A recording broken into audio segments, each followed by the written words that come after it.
Hey there, and welcome to Crime for Sleep. I know you're having trouble falling asleep, so let me keep you company with true crime stories from around the world. Before we dive in, I'm curious, where did you first hear this one? If you enjoy these stories, don't forget to like, comment, and subscribe. Now get comfortable, and let's get into tonight's case. Story 1. It sounded like water hitting metal. Just a gentle plink, inconsistent yet persistent, echoing through the stillness of the room. I stood in the entryway, a photo frame trembling slightly in my grip. The walls ached with quiet, unmarred by any other sound but that single repetitive drop. It shouldn't have been possible, not in this house where the pipes ran differently, where faucets were nowhere near. Each drip seemed to ripple outward, brushing against the edges of a distant, unclear memory. A place I shouldn't remember, yet it tugged at my thoughts like a current pulling at loose threads.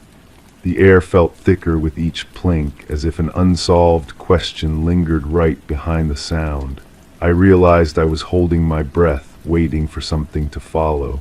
I hadn't heard that drip since the night the storm flooded everything, and now it was here. The photo frame in my hands felt heavier than it should. The glass was cracked in a spider web pattern, splitting the faces inside into fragments. A family gathering, all smiles and raised glasses, but the crack ran directly through one face, making it impossible to tell who had been standing there. I couldn't remember breaking it, yet here it was, damaged and somehow wrong in my grip. I set it down on the hall table, next to a set of keys that didn't belong to me.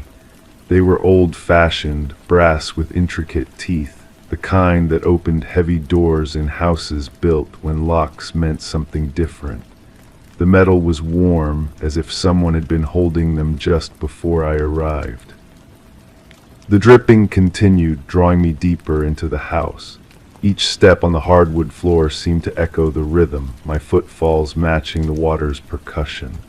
The smell hit me as I moved through the living room, something metallic and damp, mixed with the faint sweetness of flowers left too long in stagnant water.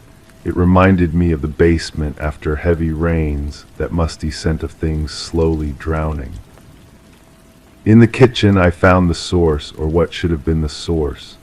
The sink was bone dry, its chrome surface reflecting the overhead light in harsh angles. But the sound persisted, coming from somewhere behind the walls, inside them, as if the house itself was weeping. I pressed my ear to the plaster, feeling the cool surface against my cheek. The dripping seemed to move, shifting from one wall to another, always just out of reach. The refrigerator hummed to life, its motor breaking the spell.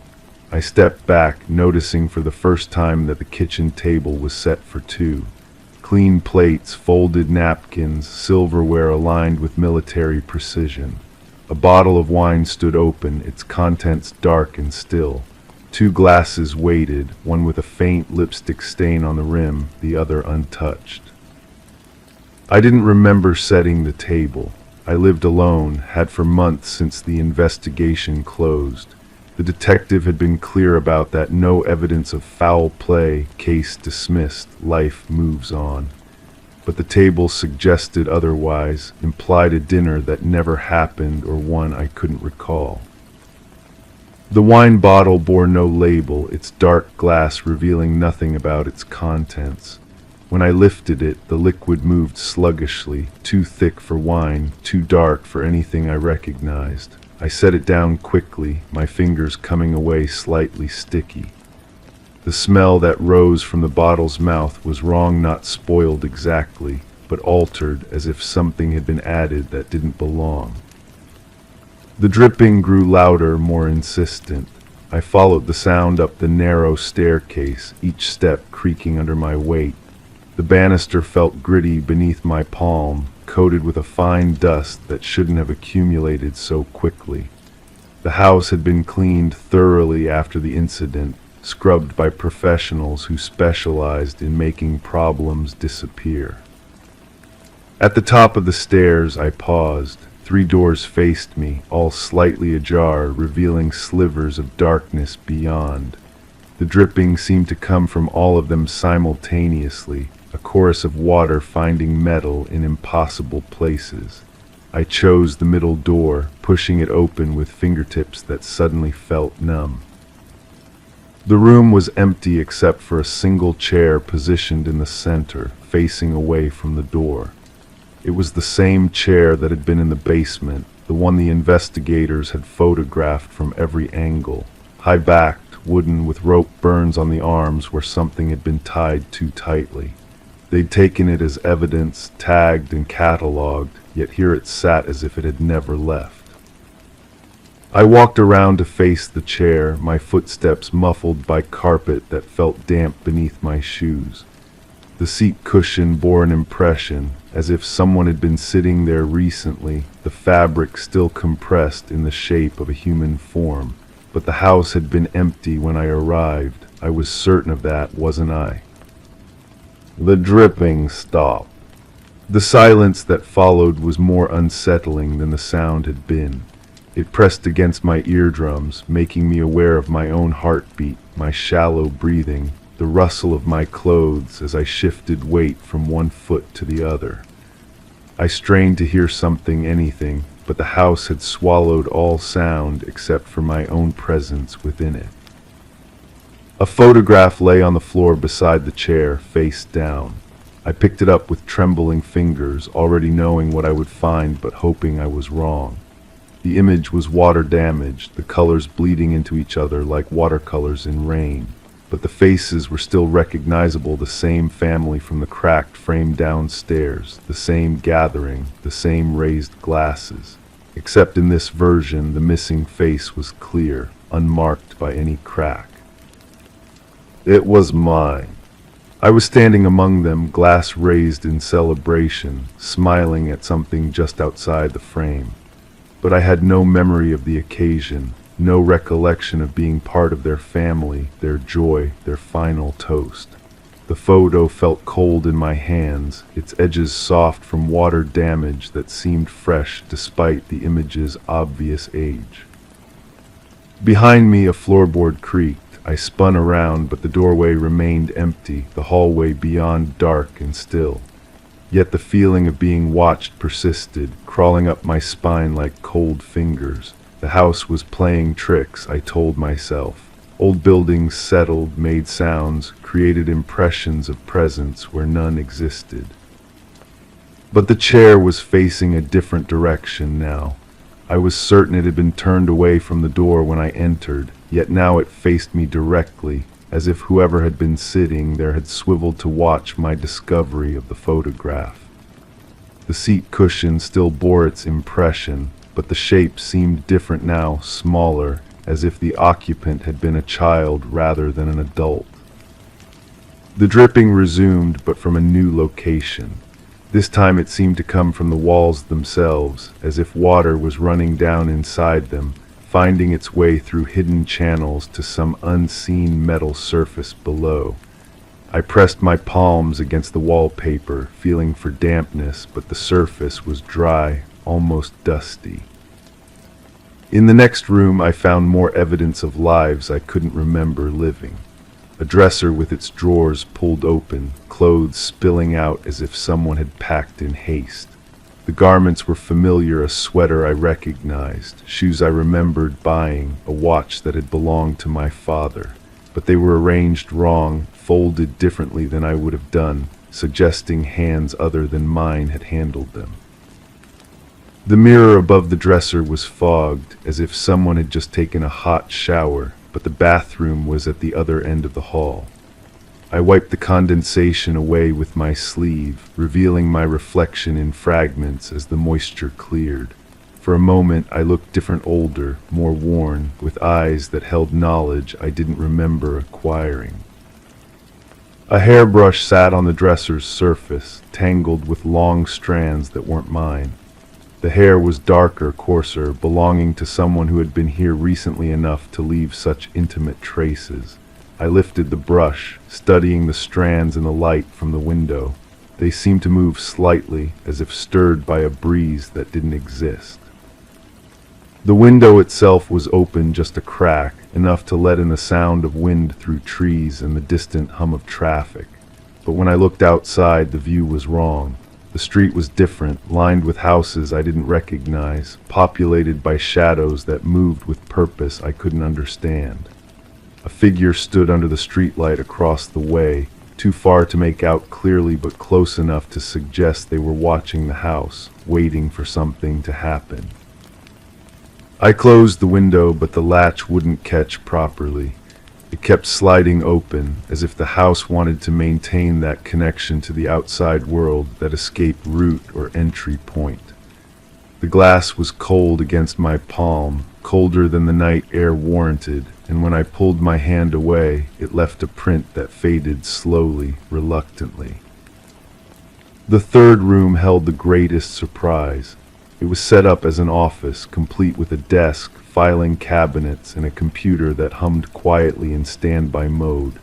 Papers were scattered across the desk's surface, covered in handwriting I recognized as my own but couldn't remember producing.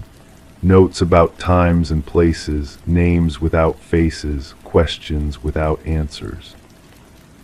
One sheet caught my attention. It was a timeline meticulously detailed, chronicling events I had no memory of witnessing. Meetings in parking lots, conversations overheard through thin walls, payments made in cash to people whose names were abbreviated to single letters. At the bottom of the page, in my own handwriting, was a single word: evidence. The filing cabinets were locked, but the keys from the hall table fit perfectly. Inside, I found folders organized by date, each containing photographs, documents, and recordings. The photos showed people in compromising situations, engaging in activities they wouldn't want made public. The documents detailed financial transactions, property transfers, and agreements that seemed designed to hide rather than clarify. But it was the recordings that disturbed me most. Hours of conversations, captured on devices I didn't remember placing, featuring voices I recognized but couldn't quite place. My own voice appeared frequently, asking questions, making arrangements, promising things I hoped I hadn't delivered. The quality was poor, as if the recordings had been made in secret, through walls or from hiding places. One conversation stood out, two voices, one male, one female, discussing a problem that needed to be solved permanently. They spoke in code, but the meaning was clear enough. Someone had become a liability, knew too much, posed a threat that couldn't be ignored. The solution they discussed was final, irreversible, and I was apparently the one they expected to implement it. The female voice was familiar in a way that made my chest tight. I played the recording again, focusing on her inflection, her choice of words, the way she paused before saying anything important. Recognition dawned slowly, like sunrise through fog, bringing with it a nausea that had nothing to do with the musty air. It was my voice. I was both participants in the conversation, speaking to myself in different tones, different accents, as if I were two people sharing the same body. The male voice was deeper, more confident, making decisions and giving orders. The female voice was hesitant, asking questions, seeking reassurance for actions that seemed to terrify her. The timestamp on the recording placed the conversation just before the storm, the night everything flooded, the night the investigation began. I listened to myself plan something I couldn't remember executing, heard my own voice describe methods and locations with a familiarity that suggested experience. The dripping returned, louder now, more urgent. It seemed to be coming from directly overhead, as if water was pooling in the attic and finding its way through the ceiling. But when I looked up, the surface was unmarked, free of the stains that water damage always left behind. I climbed the narrow stairs to the attic, guided by the sound and a growing certainty that I would find answers there, whether I wanted them or not. The space was cramped, forcing me to duck beneath sloping beams and navigate around obstacles I couldn't see clearly in the dim light filtering through a single small window. The dripping was definitely coming from here, but not from any visible source. The sound seemed to emanate from the walls themselves, as if the house was bleeding water from wounds I couldn't locate. I followed the noise to the far corner, where a collection of boxes sat stacked against the eaves. The boxes were labeled in my handwriting, dated and organized with a precision that suggested they contained something important. Personal effects, read one. Financial records, said another. But it was the third box that made my hands shake as I opened it. Insurance. Inside were documents I didn't remember signing, policies I didn't remember purchasing, beneficiaries I didn't remember naming. Life insurance, disability coverage, accidental death benefits, all with substantial payouts, all purchased in the months leading up to the storm. The paperwork was thorough, professional, the kind of preparation someone made when they expected the unexpected. But the most disturbing discovery was at the bottom of the box, a death certificate, official and stamped, bearing a name I recognized but couldn't quite place. The cause of death was listed as drowning, the location as a basement during a flood, the date as the night of the storm. The signature at the bottom was mine, but I wasn't qualified to sign death certificates, wasn't authorized to make such official determinations. The dripping stopped again, but this time the silence felt different. Not empty, but full of waiting, as if the house was holding its breath while I processed what I'd found. The air grew thicker, harder to breathe, charged with the weight of secrets that were finally surfacing. I heard footsteps on the stairs below, slow and deliberate, climbing toward the attic, but I was alone in the house, had been since I arrived. The footsteps paused at the attic door, and I could feel someone listening, just as I was listening, both of us aware of the other's presence, but neither willing to acknowledge it directly. The door creaked open, and a voice called up my voice, but different somehow, older, more tired. It asked if I'd found what I was looking for, if I was ready to remember what I'd worked so hard to forget. The tone was patient, understanding, as if the speaker knew exactly what I was going through because they'd been through it themselves. I didn't answer, I couldn't. The truth was spreading through my consciousness like water through fabric, soaking into every corner of my awareness until there was nowhere left for denial to hide. The investigation that had been closed, the case that had been dismissed, the life I thought I was living alone, all of it was built on foundations that were shifting beneath me. The footsteps resumed, climbing the attic stairs now, each step bringing the other version of myself closer to a confrontation I wasn't sure I could survive. But when the figure appeared at the top of the stairs, it wasn't another version of me at all. It was the person from the death certificate, the one who had supposedly drowned in the basement during the storm. They were dry now, clean, showing no signs of having spent time underwater. They looked exactly as they had in life, except for their eyes, which held the kind of knowledge that only comes from crossing boundaries that aren't meant to be crossed.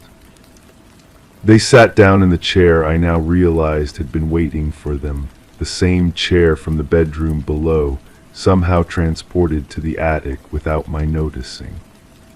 The rope burns on the arms made sense now, not from being tied up, but from holding on, from trying to stay connected to something solid while everything else dissolved around them. The dripping resumed, but now I could see its source. Water was seeping through the walls, not from broken pipes or roof leaks, but from memories that were finally surfacing, experiences that had been buried so deep they'd found their own way to the surface. Each drop carried with it a fragment of truth, a piece of the puzzle I'd been trying to solve without realizing I was both the detective and the perpetrator.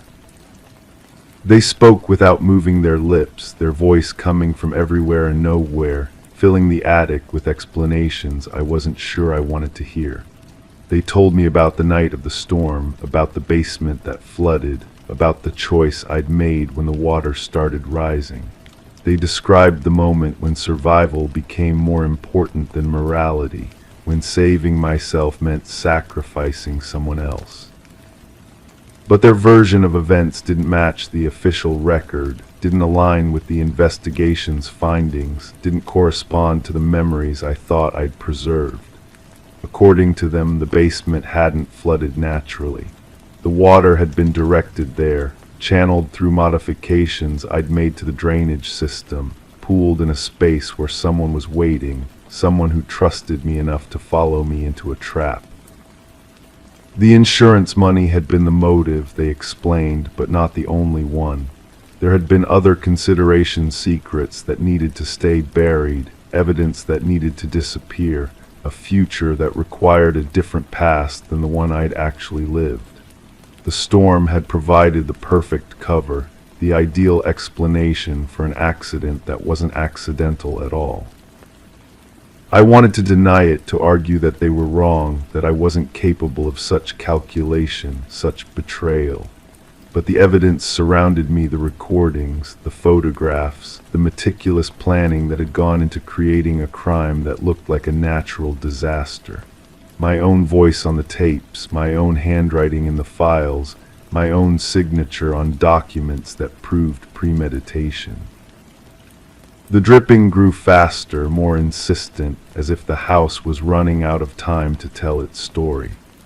Water began to pool on the attic floor, rising slowly but steadily, recreating the conditions that had existed in the basement that night.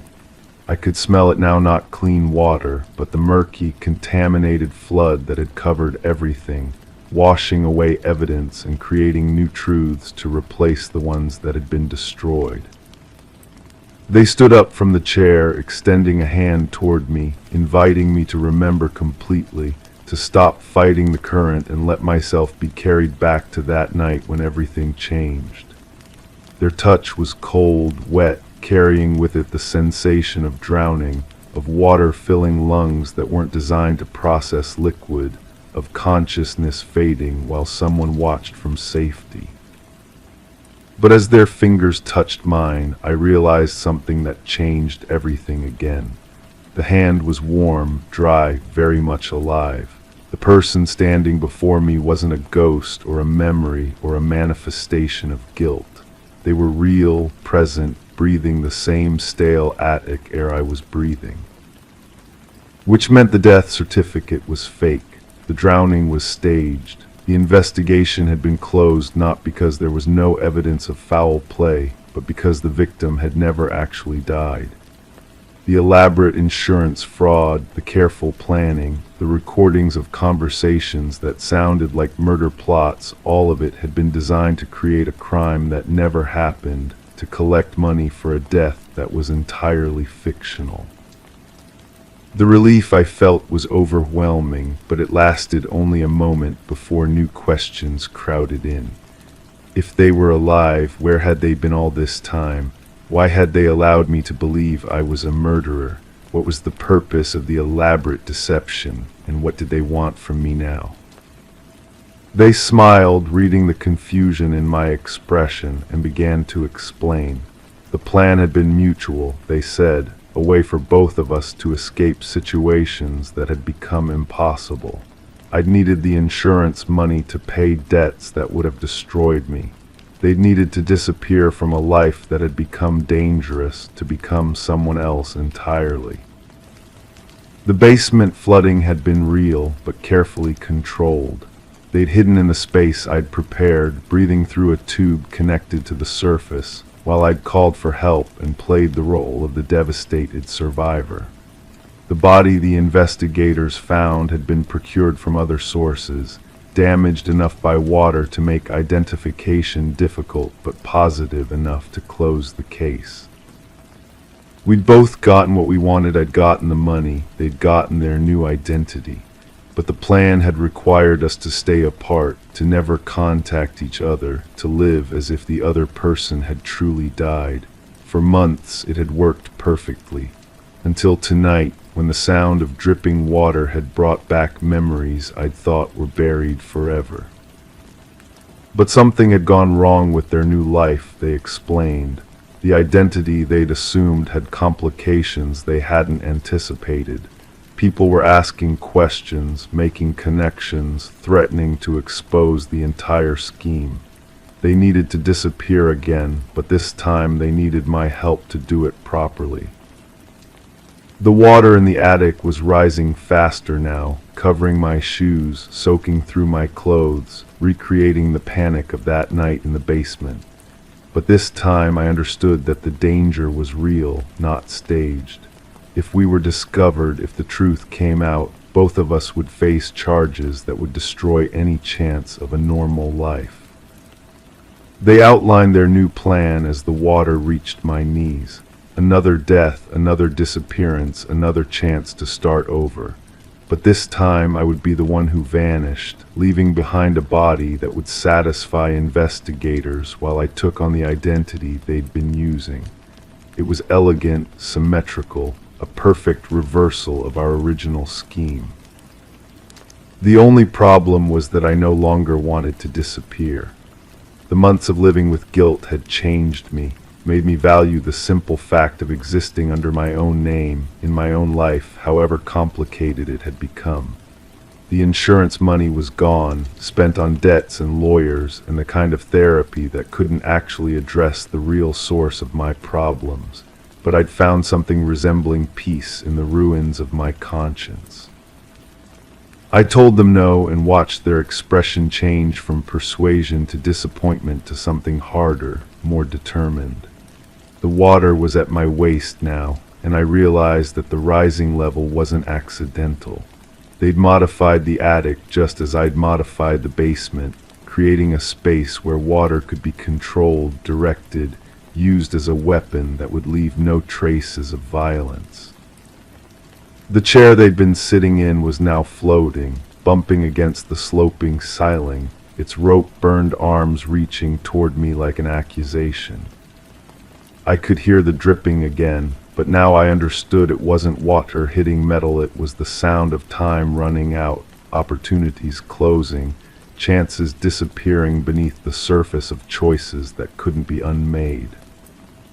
They moved toward the stairs, toward higher ground, toward safety, just as I had done that night in the basement. But this time I was the one left behind, the one who'd trusted too much, the one who'd followed someone into a trap designed to solve problems I'd helped create. The water reached my chest, cold and murky, carrying with it the smell of secrets that had been buried too long. I could feel my feet losing contact with the floor, my body beginning to float in the confined space, my head approaching the ceiling that would soon become my sky. But as the water rose around me, I realized something that changed everything one final time.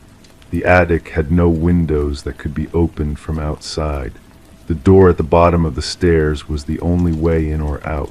And I had the keys, the brass keys from the hall table, the ones that opened old-fashioned locks in houses where security meant something different.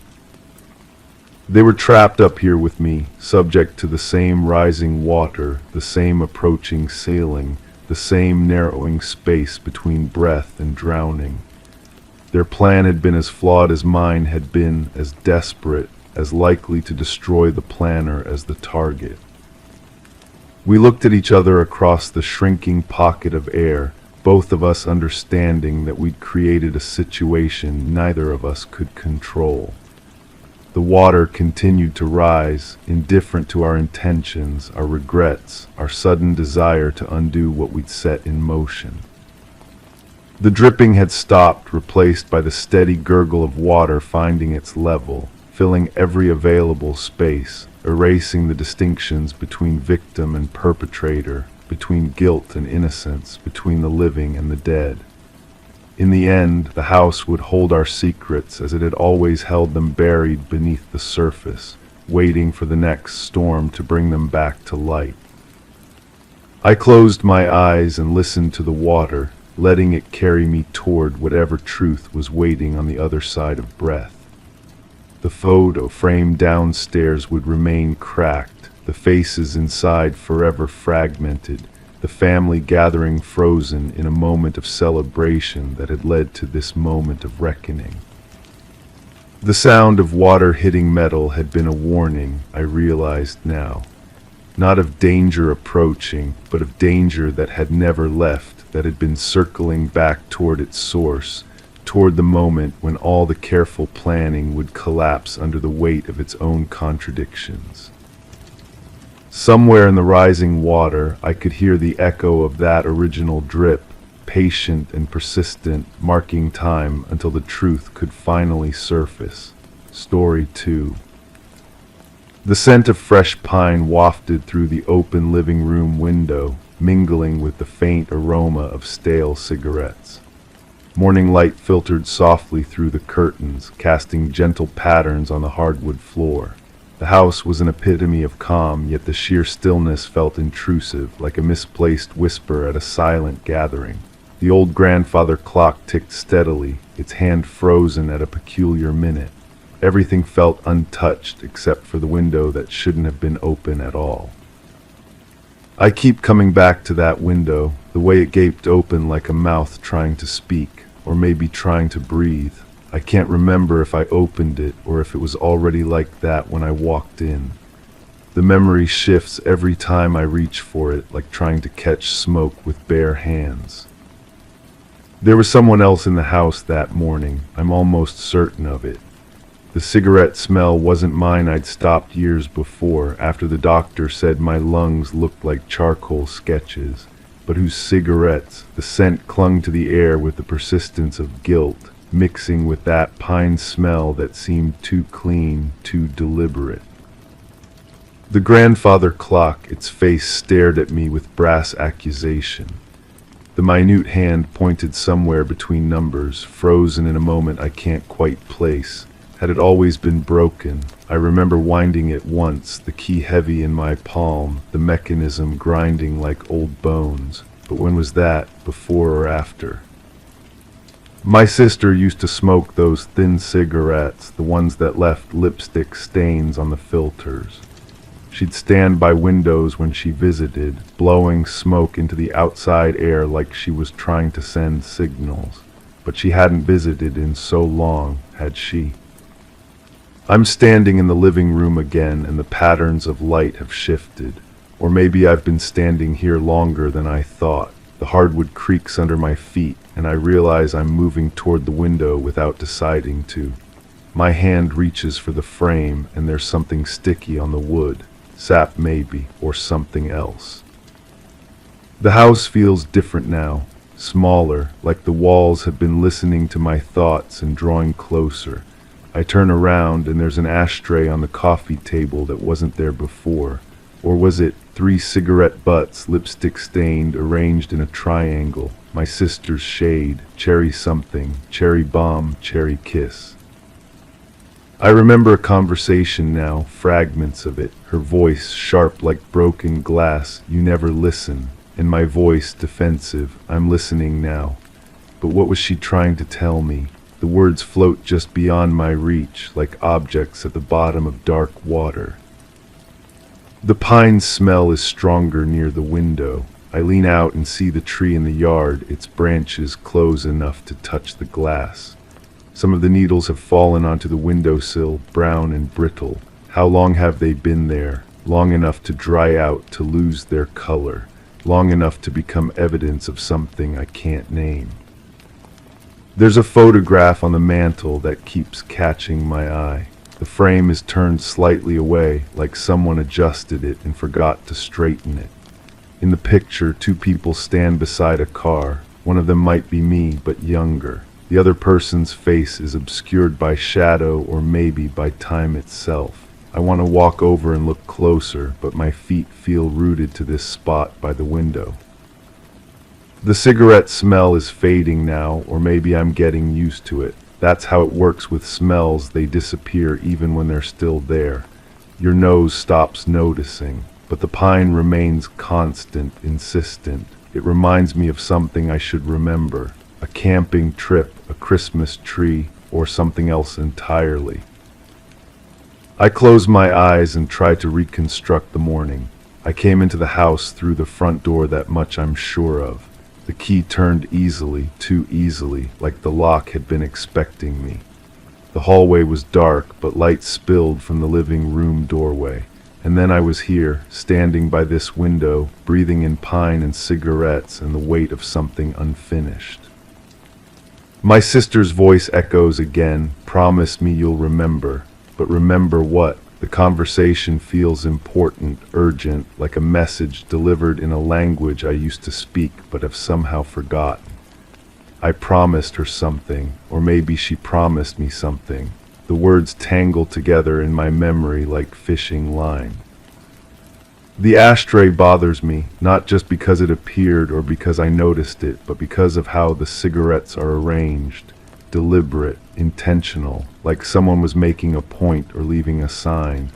My sister always was dramatic, always speaking in symbols and gestures instead of plain words, but this feels different, final.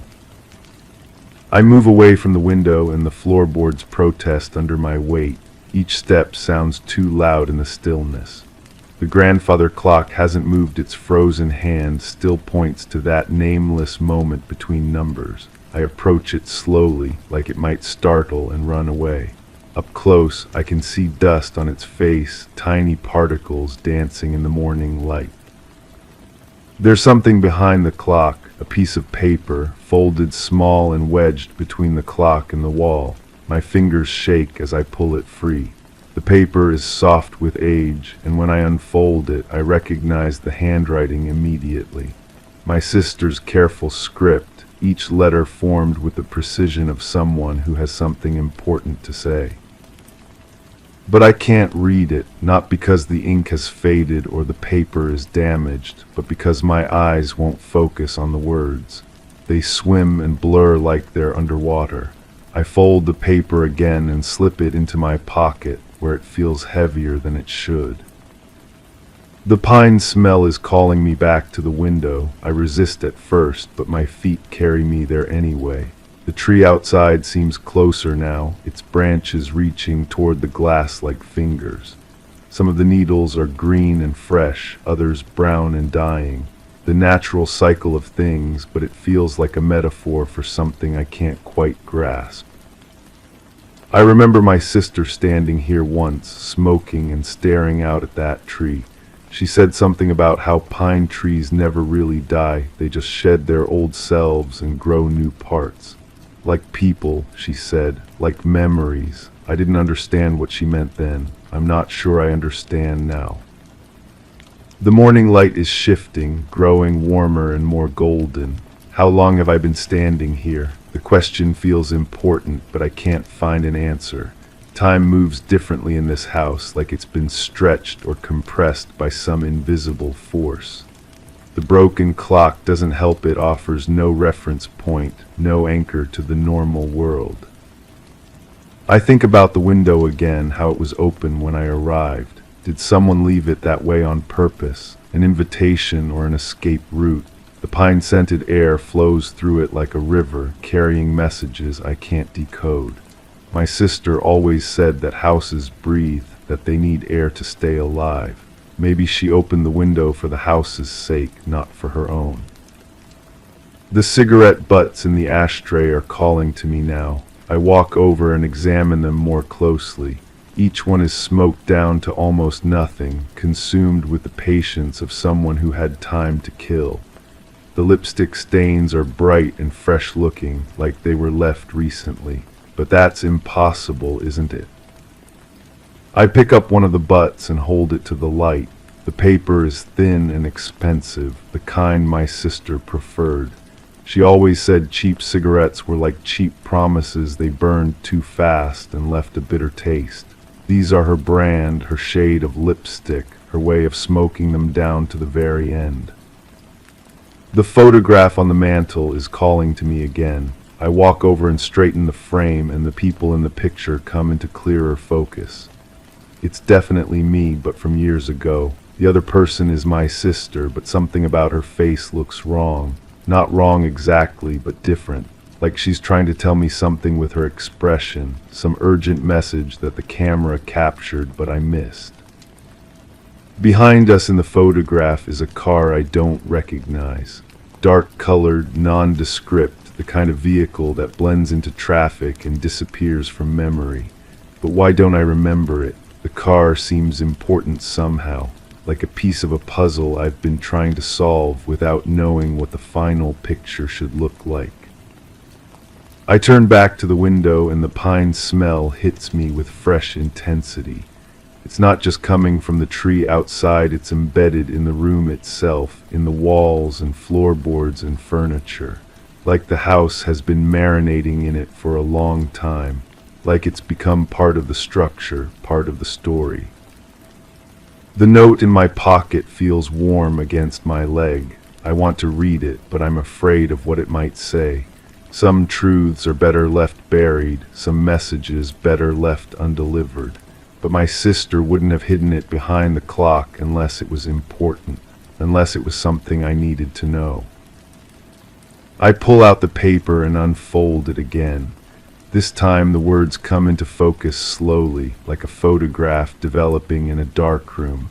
Her handwriting is careful and deliberate. The window was always open. You just forgot how to see it. The meaning hits me like cold water. I look at the window again and suddenly I understand. It wasn't open that morning, it had been open all along. I just hadn't noticed, hadn't remembered, hadn't wanted to see. The pine smell, the cigarettes, the frozen clock, they're all part of something larger, something I've been avoiding for so long that it became invisible. My sister is gone, that much is clear now, though I can't remember exactly when or how. The cigarettes in the ashtray are the last ones she smoked. The window is open because she wanted the house to breathe after she left, and the clock stopped at the moment she walked out of my life for the final time. But there's more to it than that. The car in the photograph, the deliberate arrangement of the cigarette butts, the note hidden behind the clock, they're all clues to something I'm supposed to understand. Something I promised to remember but chose to forget. I walk back to the window and lean out, breathing in the pine-scented air. The tree's branches brush against my face, and for a moment I feel like my sister is there with me, smoking her thin cigarettes and speaking in riddles. "You never listen," she said, but maybe I'm listening now. Maybe it's not too late to hear what she was trying to tell me.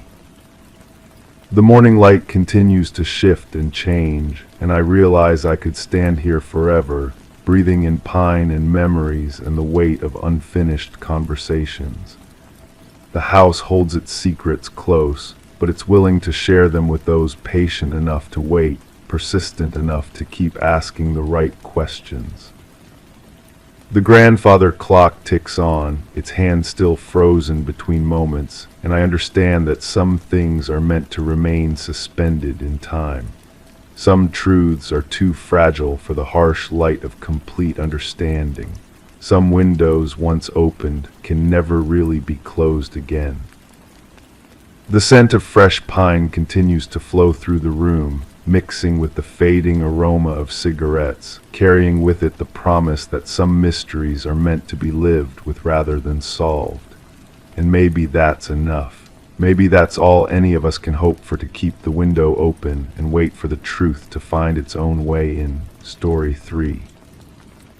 The warehouse was accessed at 600 hours. Inventory logs indicated all items were accounted for at the last scheduled check.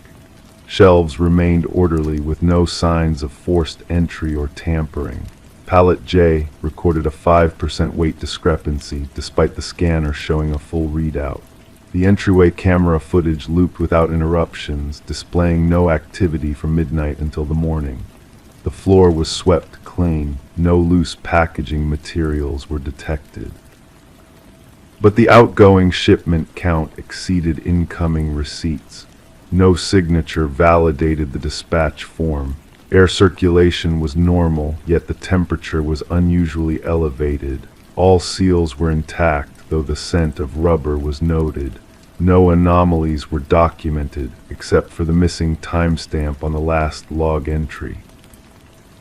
I know these words by heart now. I've read them so many times the paper has grown soft between my fingers, the edges worn down like worry stones. The official report sits on my kitchen table, coffee rings staining the margins, and I wonder if anyone else notices what I notice. The way the sentences don't quite fit together. The way certain details feel too precise while others drift into vagueness. The scent of rubber, that's what keeps pulling me back. I worked that warehouse for 3 years before everything changed. 3 years of the same routine, the same faces, the same industrial smell that clung to my clothes and followed me home. It was honest work, predictable work, the kind that lets your mind wander while your hands stay busy. I knew every aisle, every pallet position, every quirk of the old building's personality. But memory is a strange thing. The more I try to reconstruct those final weeks, the more the details seem to shift and blur. Was it a Tuesday when I first noticed the temperature gauge reading higher than usual? Or was that the Wednesday when the new supervisor started asking questions about shipping protocols? The timeline fractures when I pressed too hard against it. I remember the morning meetings growing longer, more pointed. The way conversations would stop when I entered the break room, then resume with forced casualness. Small things that might mean nothing or everything.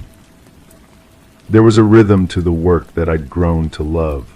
The scanner's beep, the hydraulic whisper of the forklift, the satisfying thunk of boxes settling into place. Even the building's sighs and creaks had become familiar music. So when that rhythm began to change, I felt it before I understood it. The weight discrepancies started small. A pound here, 2 pounds there. Easy to dismiss as calibration errors or moisture absorption. The kind of minor variations that happen in any large operation. But they clustered around certain pallets, certain shipments. Always the ones that came through on the overnight shift when the skeleton crew worked under different supervision. I started keeping my own logs, nothing official, just notes scribbled on the back of shipping forms. Weights, times, truck numbers, a pattern that might not be a pattern. The data accumulated slowly, like sediment, until I could see the shape of something underneath. The supervisor's name was on all the forms, but I rarely saw him during my shift. He was a shadow figure who worked the margins, arriving early or staying late, always just out of sync with the regular crew. When we did cross paths, he had a way of looking through me that made me feel transparent, unimportant, forgettable. Maybe that was intentional. The rubber smell was strongest near the loading dock, industrial, chemical, with an undertone of something organic that I couldn't identify. It wasn't there every morning, just sometimes. Random enough that I began to wonder if I was imagining it. The mind can play tricks when you're looking for signs that might not exist. I started arriving earlier, staying later, watching. The overnight crew was small, efficient, professional. Nothing unusual in their movements or procedures, but there were moments when I felt like I was seeing only the surface of something deeper, a play performed for an audience of one. The camera system was old but functional. Standard coverage of all the main areas with blind spots that everyone knew about. Those gaps in surveillance weren't secrets, just practical limitations of an aging infrastructure. Normal, expected, until you start wondering what might be happening in the spaces between the lenses. I found myself studying the footage during my breaks, scrolling through hours of empty corridors and static warehouse views, looking for anomalies that the official review had missed or chosen not to see. The loops were seamless, professional. Too professional, maybe. for equipment that usually hiccuped and stuttered through its daily routine. The temperature elevation was subtle but consistent, 5 degrees above normal in the southeast section where the overnight shipments were staged. The HVAC system showed no malfunctions, no blocked vents or failing units, just warmth where there should have been coolness, heat without an apparent source. I began to understand that I was seeing the edges of something larger, a system within the system, operating by different rules. The weight discrepancies weren't errors but evidence. The missing timestamps weren't oversights but erasures. The rubber smell wasn't random but residual. But understanding and proving are different things entirely. The investigation began quietly. Internal audit, they called it, routine compliance check, nothing to worry about, but I could feel the tension building like pressure behind a dam. Conversations became more careful, procedures more rigid, the easy camaraderie of the workplace replaced by something watchful and wary. I wasn't supposed to be involved in the investigation, but I found ways to stay informed. Fragments of conversation, documents left briefly unattended, the careful body language of people carrying secrets. The picture that emerged was incomplete but troubling. Shipments that existed only on paper. Inventory that moved without leaving traces. A ghost operation running parallel to the legitimate business. The supervisor disappeared between shifts. One morning he simply wasn't there, his office cleaned out, his access codes deactivated. No announcement, no explanation, just an absence where a presence used to be. The kind of quiet departure that raises more questions than answers. I kept waiting for someone to contact me, to ask about my observations, my informal logs, my growing certainty that something significant had been happening under our noses. But the investigation seemed to flow around me like water around a stone.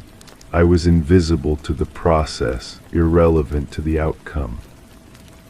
The official report arrived weeks later, clean, professional, inconclusive. A masterpiece of bureaucratic ambiguity that acknowledged irregularities while avoiding implications. The kind of document that says everything and nothing, that satisfies no one while protecting everyone. But I know what I saw, what I smelled, what I felt in the changed rhythm of the place. I thought I understood. The rubber scent that lingered in the loading dock wasn't from the trucks or the machinery. It was from something else, something that left no other traces except for weight discrepancies and missing timestamps and the subtle wrongness that only comes from lies told with professional skill. Sometimes I drive past the warehouse, though I don't work there anymore. The building looks the same from the outside, but I know that appearances can be deceiving.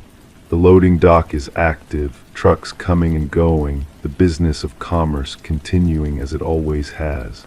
Normal operations hiding whatever abnormal operations might still be running beneath the surface. The scent of rubber still haunts my memory, industrial, chemical, with that organic undertone I never could identify. It clings to my recollections like smoke, a sensory anchor for all the questions that remain unanswered. Evidence of something that officially never happened, in a place where all anomalies have been explained away. I understand now that some investigations are designed not to find the truth, but to bury it.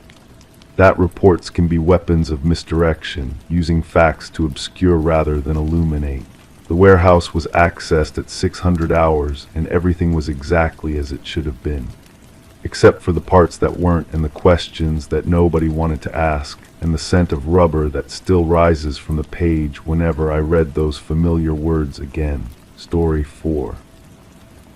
My presence was a mere silhouette against the stillness of the room, each second stretching into the next with no intention of release. The clock ticked in uneven intervals, the pattern elusive in its rhythm. An unsettled silence crept through the seams of the walls, pressing against my ears as if waiting to whisper secrets. I watched the curtains, expectant but unmoving, as the air swelled with an undecipherable promise. Instinctively, my gaze drifted to the floor, searching for a misplaced shadow, a line that felt drawn but never finished. And then I noticed the doorknob slightly turned, reflecting a light that shouldn't have been. The brass surface catches something from outside, or maybe from within. I can't tell anymore. The reflection moves without my moving, shifts without cause. My fingers trace the edge of the table where I've spread the photographs again, though I told myself I wouldn't, not today. The paper feels thin beneath my touch, worn from handling, from staring, from trying to extract meaning from shadows and angles that refuse to yield their secrets. There's a woman in the third photograph. I think there's a woman. The image blurs at the edges, and sometimes when I look directly at her, she seems to dissolve into the grain of the film itself. But in my peripheral vision, she solidifies, becomes real, becomes important. I remember the detective's voice, how it carried through the precinct like smoke. "The thing about missing persons cases," he said, though I'm not certain he was speaking to me, "is that people don't always want to be found." His words loop through my mind now, distorted by repetition and time. Did he say missing persons, or did he say missing pieces? The distinction feels crucial, though I can't grasp why. The room grows smaller as evening approaches, or maybe it's morning. The light through the window holds that ambiguous quality that belongs to neither dawn nor dusk, suspended in a moment that could be either beginning or ending. I've lost track of how long I've been sitting here, how many times I've arranged and rearranged these fragments of evidence that may not be evidence at all. My notebook lies open beside the photographs. The pages are covered with my handwriting, though some of the entries feel foreign, as if written by someone else's hand. The ink changes color mid-sentence sometimes. Blue to black to blue again. I don't remember switching pens. Entry from what I believe was Tuesday. The neighbor mentioned seeing someone in the garden, late after the streetlights came on, but when pressed for details, her description shifted. First tall, then short. First walking, then standing perfectly still. Entry from an unknown date. Checked the garden myself, found nothing, but the soil looked disturbed, though it could have been from rain. Everything looks disturbed after rain. Entry from yesterday, or perhaps tomorrow. The woman in the photograph might not be a woman at all, might be a shadow cast by something else entirely. How do you investigate a shadow? I close the notebook and immediately open it again. The pages have changed, or my memory of what I wrote has changed. Both possibilities feel equally plausible and equally impossible. The doorknob continues to reflect its mysterious light. I stand and approach it, my footsteps muffled by the carpet that wasn't there this morning. Or was it? The brass feels cold under my palm, colder than the room's temperature would suggest. I turn it slowly, expecting resistance, but it moves easily, too easily, as if it was never truly closed. The hallway beyond stretches in both directions, longer than the building should allow. The walls are lined with doors, each identical to the one I've just opened, each reflecting the same impossible light. I choose left, though the decision feels arbitrary, predetermined by forces I don't understand. The first door I try is locked. The second opens onto a room identical to the one I just left, complete with the same photograph spread across the same table. But the woman in the third photograph is gone. The space where she stood, or where I thought she stood, is empty except for a smudge of darkness that could be anything. I hear voices from somewhere deeper in the building. Conversation without words, meaning without language. The sound draws me forward past more doors, more reflections, more rooms that might be the same rooms seen from different angles. The detective's office was smaller than I expected, his desk cluttered with files that seemed to multiply when I wasn't looking directly at them. Coffee stains formed patterns on the wood surface, maps of territories I couldn't identify. "Tell me again about the garden," he said, though I wasn't sure I had told him about it before.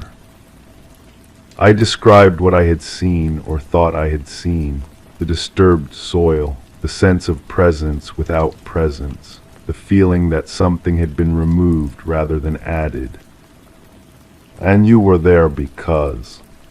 The question hung in the air between us. I had an answer, I was certain I had an answer, but when I reached for it, my mind came up empty. Why had I been in the garden? What had drawn me there in the first place? "I live nearby," I said, though as the words left my mouth, I wasn't sure they were true. He made a note in a file that might have been about me, or about someone else entirely. The pen scratched against the paper with a sound like footsteps on gravel. "Missing persons cases," he said again, and this time I was certain he was speaking to me, "require patience. Sometimes the truth reveals itself slowly, sometimes it doesn't reveal itself at all." Back in the hallway, I've lost track of which door leads back to my room. They all look identical, and when I try the handles, some open onto spaces I've never seen before. A kitchen with dishes still warm on the counter. A bedroom with sheets that smell like sleep and dreams. A bathroom where the mirror reflects someone who might be me, but older or younger or simply different in ways I can't articulate. I find myself in a library, though I don't remember opening a door. The shelves stretch impossibly high, filled with books whose titles shift when I'm not reading them directly. I pull one at random and open it to find pages covered with my own handwriting, though I don't remember writing any of it. The text describes a woman who disappeared on a Tuesday or a Thursday, or perhaps she never disappeared at all. Perhaps she was never there to begin with. The details contradict themselves from paragraph to paragraph. Her hair is blonde, then brown, then the color of shadows. She lived alone, with a cat, with a family, with no one at all. I read my own words and feel like a stranger encountering someone else's memories. The investigation began, according to my notes, when I noticed her absence. But how do you notice the absence of someone you're not sure existed? The logic circles back on itself, a snake consuming its own tail. I interviewed the neighbors, though I have no memory of these conversations. Yet here they are, transcribed in my handwriting. She kept to herself mostly, but you'd see her in the garden sometimes, just standing there, like she was waiting for something. "I never saw her at all. Are you sure she lived here?" "Oh yes, lovely woman. We used to chat over the fence, though I can't recall what we talked about. There's no house there, just an empty lot, has been for years." Each statement feels true and false simultaneously.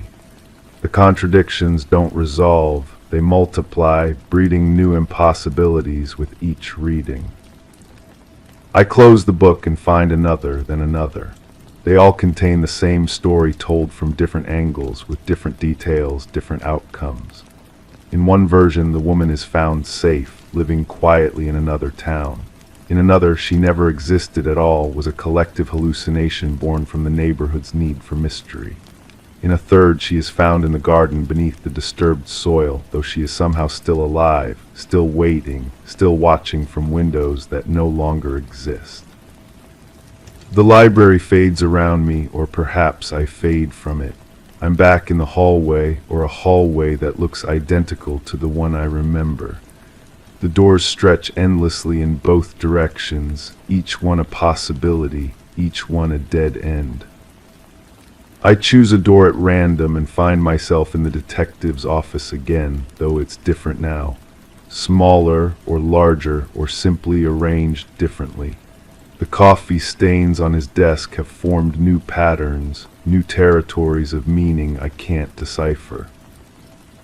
The thing about investigations, he says, though I don't remember him speaking, is that sometimes you find what you're looking for. Sometimes you find something else entirely, and sometimes what you find finds you first. His words echo strangely in the space, as if the room itself is trying to remember how sound works. I ask him about the woman, though I'm not sure I speak aloud. He shuffles through files that seem to reorganize themselves as he touches them. Which woman, he asks, and the question contains multitudes. I describe her or try to, but the words feel inadequate, like trying to paint with colors that don't exist. She is tall and short, young and old, present and absent. She is every woman and no woman, a composite of possibilities that refuse to coalesce into a single truth. He nods as if this makes perfect sense. Those are the hardest cases, he says, when the evidence points in all directions at once, when every light leads back to the beginning. I leave his office, though I don't remember standing up or walking to the door. The hallway has changed again, or my perception of it has changed. The doors are numbered now, though the numbers don't follow any sequence I recognize. 7, 23, 2, 91, 4, 156. I try door 7 and find myself in the garden. The soil is still disturbed, or disturbed again, or perhaps it was never disturbed at all. The shadows fall at angles that suggest a time of day that doesn't exist, cast by objects I can't identify. I kneel and touch the earth, feeling for something I can't name. My fingers encounter resistance, something buried just beneath the surface. I dig carefully, expecting to find evidence, answers, closure. Instead, I uncover a photograph, though it's somehow dry despite being buried in damp soil.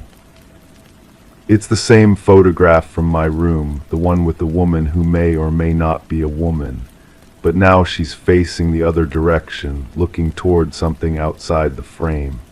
Her expression, if it is an expression, suggests recognition, as if she's seeing someone she knows. I turn around, following her gaze, and see myself standing in the window of a building that wasn't there moments before. But it's not quite myself. The figure in the window is taller, or shorter, or simply different in ways that make my skin crawl with recognition. The figure waves, and I feel my own hand rise in response, though I don't remember deciding to wave back. I'm back in my room, though I don't remember leaving the garden. The photographs are still spread across the table, but they've changed. The woman is in different positions in each one, as if she's moving through a sequence of moments I wasn't present to witness. In the first photograph, she's walking toward the camera. In the second, she's standing still, looking directly at the lens. In the third, she's walking away. In the fourth, she's gone, leaving only an empty space that somehow feels more significant than her presence ever did. I arrange the photographs in different orders, trying to find the sequence that makes sense, but sense seems to be a luxury I can no longer afford. Each arrangement tells a different story, and all the stories are true, and none of them are true. My notebook has filled itself with new entries while I wasn't looking. The investigation is investigating itself now. I am both the detective and the suspect, the observer and the observed. Found evidence of my own presence in places I don't remember being. footprints in mud that match my shoes, fingerprints on surfaces I've never touched. The woman in the photograph is me, has always been me, will always be me. This last entry is written in handwriting I don't recognize, though it's somehow still mine. The doorknob continues to reflect its impossible light, and I realize now that the light is coming from inside the room, not outside. It's emanating from the photographs themselves, from the spaces between what is and what might be. I gather the photographs and hold them up to the light, looking for hidden details, secret messages, clues that will unlock the mystery I've been pursuing. But as I watch, the images begin to fade, becoming transparent, then translucent, then invisible entirely. I'm left holding blank pieces of paper that feel heavy, with meaning I can no longer access. The room around me starts to shift, walls breathing like living things, furniture rearranging itself according to rules I don't understand. The clock on the wall ticks backward, then forward, then stops entirely, its hands pointing to a time that doesn't exist. I realize I've been here before, will be here again, am here always. The investigation has no beginning and no end, only an eternal middle where questions multiply faster than answers and truth becomes a luxury I can no longer afford to believe in. The detective's voice echoes from somewhere that might be memory or might be prophecy. The thing about missing persons cases is that sometimes the person who's missing is the one doing the looking. I understand now, or think I do, though understanding feels like another kind of confusion. I am the woman in the photograph, the investigator, the mystery itself. I am missing and found simultaneously, present in my own absence, absent in my own presence. The doorknob turns without my touching it, and the door opens onto the same room I'm already in. I step through and find myself stepping through again, an endless loop of investigation and discovery that leads nowhere and everywhere at once. The light that shouldn't have been continues to reflect in the brass surface, and I realize it's been reflecting me all along, showing me versions of myself I didn't know existed, couldn't have imagined, will never fully understand. I sit back down at the table where the photographs used to be, where they still are, where they never were. My notebook opens itself to a blank page, and I begin to write, though I don't know what story I'm telling or who I'm telling it to. The words appear on the page as if written by someone else's hand, though the pen is mine, the thoughts are mine, the confusion and clarity are mine. The case remains open, will always remain open, must always remain open, because the moment it closes, the moment I stop looking, is the moment I disappear entirely. Outside the window, or inside the window, or in the space between inside and outside, I see the garden where it all began, or where it all ends, or where it all continues without beginning or ending. The soil is disturbed or undisturbed or disturbed in ways that suggest disturbance without cause. Someone is standing there, or no one is standing there, or everyone is standing there at once. The figure might be the woman from the photograph, might be the detective, might be me, might be all of us or none of us. They wave and I wave back, and the gesture feels like a greeting and a goodbye and a question all at once. The clock ticks in patterns that spell out messages I can't decode, and the curtains move without wind, and the doorknob reflects light that comes from everywhere and nowhere. I am here investigating my own disappearance, discovering my own presence, losing myself in the act of finding myself. The story continues, will always continue, must always continue. Because some investigations never end. They just change investigators. Story 5. It used to tick without fail, beating a steady rhythm in the quiet of my apartment. Every evening, like the echo of a heartbeat, the old clock above my mantel would chime twice at 7:30. I rarely glanced up. Its sound was as much a part of my routine as brushing my teeth. Last Friday, however, the chime was late, as if hesitant. I caught myself waiting, listening to the silence stretch longer than it should. Tonight it skipped the first chime completely, lurching to the second as if recovering from a stumble. The hands look unchanged, but something in the room feels different, like a warning I can't quite grasp. The brass pendulum catches the lamplight, casting shadows that dance across the wall like fingers reaching. I remember staring at those same shadows months ago when the detective called about the case. The way her voice cracked slightly when she said they were closing the file. No new leads, no resolution, just another name in a folder that would gather dust in some basement archive. But that's not how it started, is it? No, it began with the photograph. Or maybe it began with the woman in the coffee shop who wouldn't stop staring at my hands. She sat 3 tables away, her cup growing cold while she watched me turn pages in a book I wasn't really reading. When I looked up, she'd already gone, leaving only a folded napkin on her table. The waitress swept it away before I could see what, if anything, was written on it. I think about that napkin more than I should, the way it was folded, precise and deliberate, like the corners of evidence bags, like the way she used to fold her letters before hiding them in places no one would think to look. The photograph arrived on a Tuesday. I remember because the mail comes late on Tuesdays, and I was already in my pajamas when I heard the slot creak open. A manila envelope with no return address, my name typed on a label that looked professionally printed.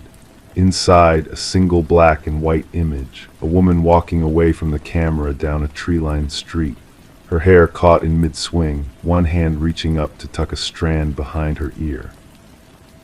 I knew that gesture, had seen it 1,000 times across dinner tables, in movie theaters, during conversations that lasted until dawn. But the woman in the photograph was supposed to be dead. The detective was younger than I expected. Freckles across her nose, hands that moved constantly while she talked, tapping against her coffee cup or straightening papers that didn't need straightening. She asked about the last time I'd seen her, about our relationship, about whether I believed the official story. Her questions felt rehearsed, like she'd asked them before about other cases, other missing people who turned up in rivers or shallow graves or not at all. Sometimes families send photographs, she said, not meeting my eyes. Old ones they find in boxes. The mind plays tricks when grief is involved. We see what we need to see. But this wasn't an old photograph. The cars in the background were too new, the street signs too crisp. And there was something else, something I couldn't articulate then, but feel now in the way the clock's rhythm has changed. A wrongness in the details that should have been right. I started walking that street every morning, not searching exactly, more like hoping to catch an echo of something that had already passed. The trees were different than in the photograph, fuller somehow, as if months had gone by since the image was captured. Or maybe I was remembering it wrong. Memory is unreliable, the detective had said. It edits itself, removes inconsistencies, fills in gaps with what seems most likely to be true. The coffee shop woman appeared again 3 weeks later. Same table, same cold cup, same intense focus on my movements. This time I approached her before she could leave. "Do I know you?" I asked. She looked up with eyes that seemed familiar but wrong, like a song played in a different key. "I think you knew my sister." Past tense, the words hung between us like smoke. I sat down without being invited, studying her face for resemblances I might have missed. The shape of her mouth, maybe, the way she held her shoulders. "She wrote about you," the woman continued. "In letters she sent me. She said you had gentle hands." I looked down at my hands resting on the small table between us. They seemed ordinary, unremarkable, the kind of hands that belonged to someone who worked at a desk, who typed reports and filed papers and lived a life of comfortable routine, not the hands of someone who might have been the last person to see a woman alive. "What happened to her?" I asked. The woman smiled, but it didn't reach her eyes. "That's what I'm trying to figure out." She left without another word, and I realized I'd never asked her name or her sister's name. The conversation felt like something that had happened to someone else, a story I'd overheard and somehow inserted myself into. But her words stayed with me. Gentle hands, as if gentleness were something that could be seen, measured, trusted. The letters started arriving after that, not addressed to me, but left in places I would find them, tucked under my windshield wiper, slipped between books at the library, folded inside my morning newspaper, each one written in the same careful handwriting, each one signed with just an initial that could have been any letter of the alphabet. "He thinks I don't know about the photographs," one letter read, "but I've seen them hidden in his desk drawer, pictures of women who look like me, taken from a distance, always walking away, always unaware of being watched." Another, "The coffee tastes different lately, bitter with an aftertaste that lingers. I've started making my own, but he insists on bringing me a cup each morning. Such a thoughtful gesture," he says, "such a caring man." And I dreamed about drowning again. The water was warm, almost welcoming, but I woke up with dirt under my fingernails and no memory of gardening. Each letter felt like a piece of a puzzle I hadn't known I was solving, but the pieces didn't fit together in any way that made sense. The handwriting was consistent, but the experiences described seemed to belong to different people, different lives, or maybe the same life viewed from different angles, like photographs taken with a broken lens. I brought the letters to the detective. She read them carefully, her hands finally still for once, then looked at me with something that might have been pity. "These could be fiction," she said. "Creative writing exercises or therapy assignments. There's nothing here that definitively connects to our case." Our case, as if I were part of the investigation rather than simply someone who'd received an anonymous photograph and started seeing connections where none existed. But I appreciated the inclusion, the suggestion that my obsession had some official weight. "What about the handwriting analysis?" I asked. "We'd need a confirmed sample to compare it to, and even then, handwriting can be disguised, imitated. These letters could have been written by anyone." Anyone, including me, was the implication, including someone whose grief had transformed into something more active, more creative, someone who might stage their own mystery to avoid accepting a simpler, more painful truth. But I knew I hadn't written the letters, didn't I? The clock chimes again, startling me back to the present. Both chimes this time, but the spacing between them feels wrong, too long, as if the mechanism is struggling with some internal resistance. I wonder if something has shifted inside the case, some gear or spring working loose after years of faithful service. Or maybe the change is in me, in the way I'm listening. Maybe I've become hypersensitive to disruptions in patterns I used to take for granted. I remember the last conversation we had, though I'm no longer certain it actually happened. We were sitting in her kitchen, sunlight streaming through windows that needed cleaning. She was making tea, moving through the familiar ritual with the kind of automatic grace that comes from repetition. but her hands were shaking slightly, and she kept glancing toward the door as if expecting someone.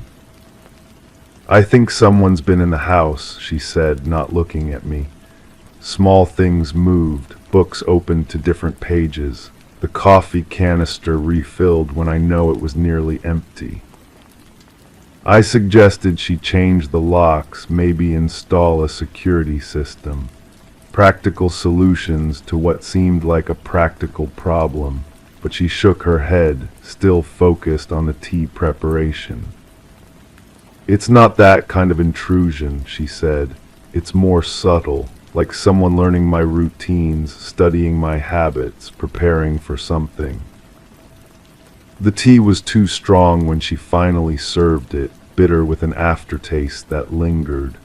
I drank it anyway, not wanting to seem ungrateful, but I found myself wondering later if the bitterness had been intentional, if she'd been testing my reaction to something I couldn't identify. Or maybe that conversation never happened at all. Maybe it's a composite memory built from fragments of the letters and my own growing paranoia. The mind plays tricks when grief is involved, the detective had said. We see what we need to see. But what did I need to see? What story was I constructing from these disconnected pieces? I started visiting the library more often, reading about missing persons cases, unsolved disappearances. The patterns were depressingly consistent. Someone vanishes, usually a woman, usually someone whose absence isn't immediately noticed.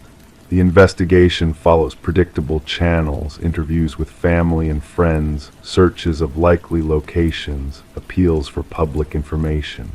Most cases go cold within months.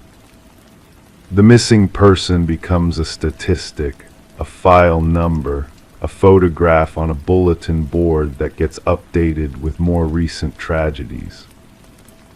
But some cases remain active in unofficial ways.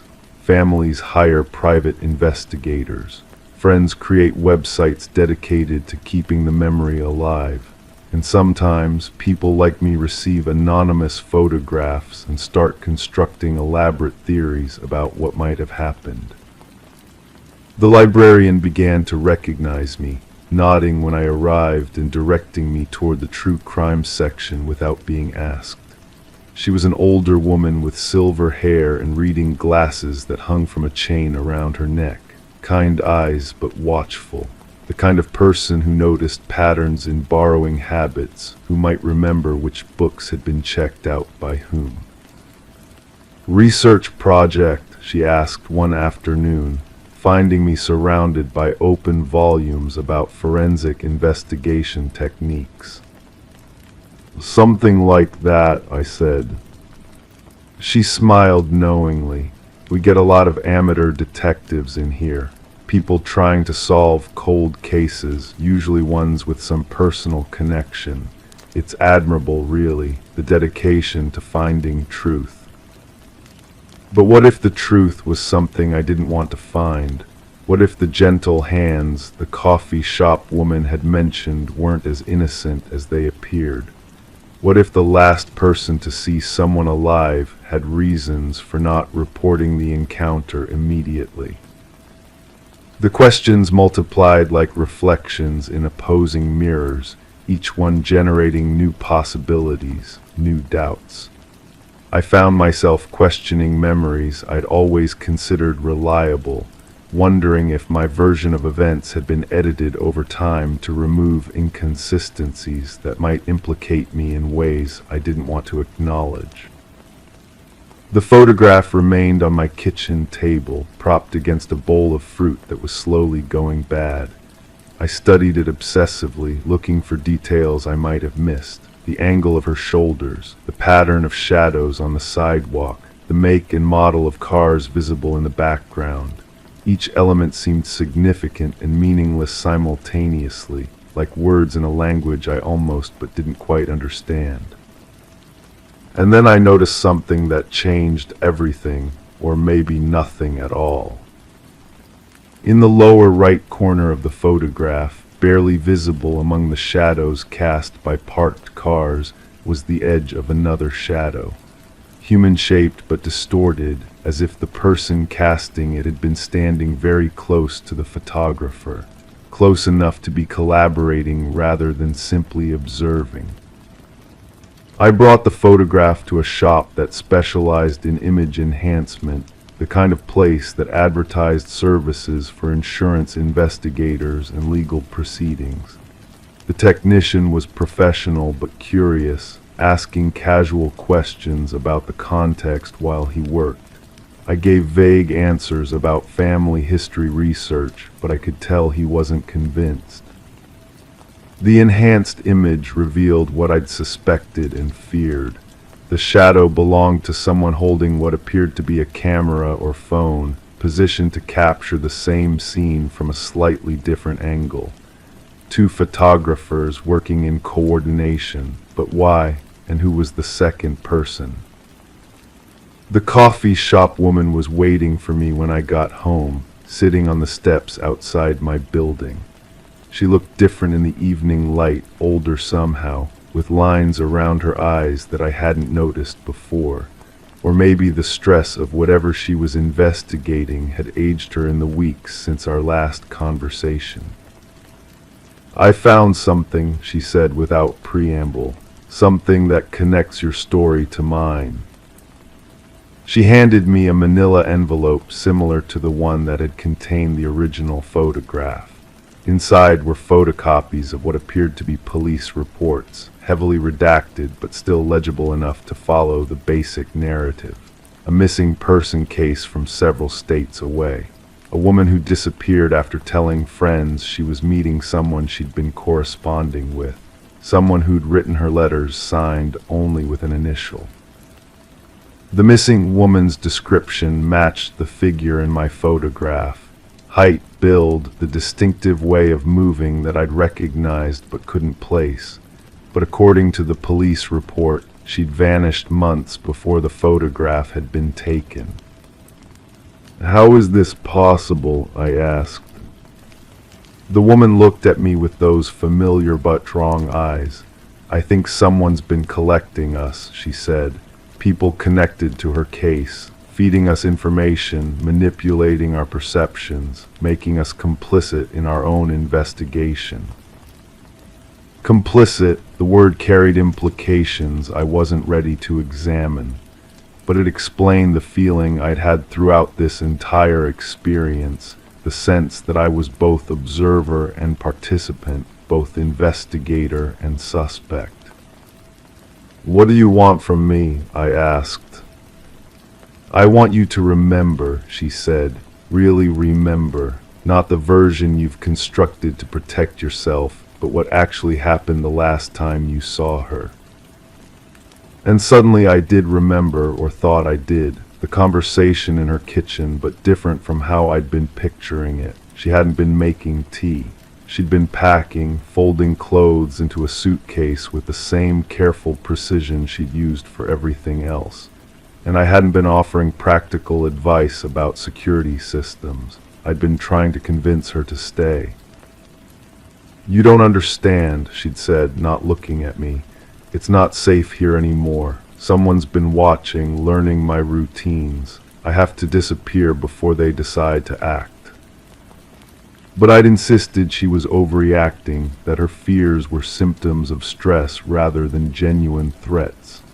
I'd offered to help her feel safer, to check the locks and stay the night if necessary. Such a caring gesture, I'd said, such a thoughtful man. The memory felt real and false simultaneously, like something I'd experienced and something I'd been told I'd experienced. But the emotions attached to it were undeniably mine. The frustration of not being believed, the hurt of being pushed away, the anger at being treated like a threat when I'd only wanted to help. Or had I wanted something else entirely? The clock chimes again, and this time I count 3 strikes instead of 2. Either it's later than I thought, or the mechanism is becoming increasingly unreliable. Time feels elastic lately, stretching and contracting without warning. Conversations that seemed to last hours might have been brief exchanges. Days that felt significant might have been dreams. I'm holding the enhanced photograph now, studying the shadow that reveals a second photographer. The shape is ambiguous, could belong to anyone, but there's something familiar about the posture, the way the shoulders are held. Something that reminds me of my own reflection in store windows, my own silhouette cast by streetlights. The letters have stopped coming. The coffee shop woman hasn't appeared in weeks. Even the detective seems to have moved on to more promising cases, more cooperative witnesses. I'm alone with my questions and my unreliable memories, trying to distinguish between what happened and what I needed to happen. But maybe that distinction doesn't matter anymore. Maybe the truth isn't something that exists independently of my perception of it. Maybe the story I've constructed is the only truth that remains accessible, even if it's built from fragments of reality and necessity in equal measure. The clock falls silent, its pendulum finally still. In the sudden quiet, I can hear other sounds I'd been ignoring. Footsteps in the hallway outside my apartment, the soft click of a camera shutter, the rustle of papers being slipped under my door. The investigation continues, but I'm no longer certain whether I'm conducting it or subject to it. I think about gentle hands and bitter coffee, about photographs that capture impossible moments and letters that arrive from no one. About the woman in the image who walks away from the camera, always walking away, never turning to reveal her face or acknowledge the watchers who document her passage. And I wonder if she's still walking somewhere, through other photographs taken by other shadows, followed by other gentle hands that mean only to help, only to care, only to preserve some trace of her existence before she disappears completely into the space between memory and imagination, where all our lost connections eventually reside. The silence stretches, no longer measured by chimes or heartbeats. Just the weight of unanswered questions and the growing certainty that some mysteries are meant to remain unsolved, some truths too fragile to survive the investigation they demand. But I keep the photograph on my table anyway, propped against the bowl of rotting fruit, a reminder of something that might have happened, might still be happening, might never have happened at all. The woman continues her eternal walk away from the camera, and I continue watching, waiting for her to turn around and explain everything, knowing she never will. Story 6. The window shutters were drawn, yet faint dust motes drifted visible in the morning air. Initial entry noted no immediate disturbances in the foyer, furniture aligned, surfaces uncluttered. An open book lay face down on a pristine coffee table. Kitchen inventory revealed one plate, spotless as if unused, and a solitary fork in the drying rack. The refrigerator emitted a continuous hum, its door ajar but condensation absent. Upstairs, drawers were systematically arranged, each item accounted to precision, while the bed displayed tightly pulled sheets with no indentations. Anomalous footprints outlined in dust led directly to a locked attic door. However, no footsteps preceded them. That hum, I keep coming back to that hum.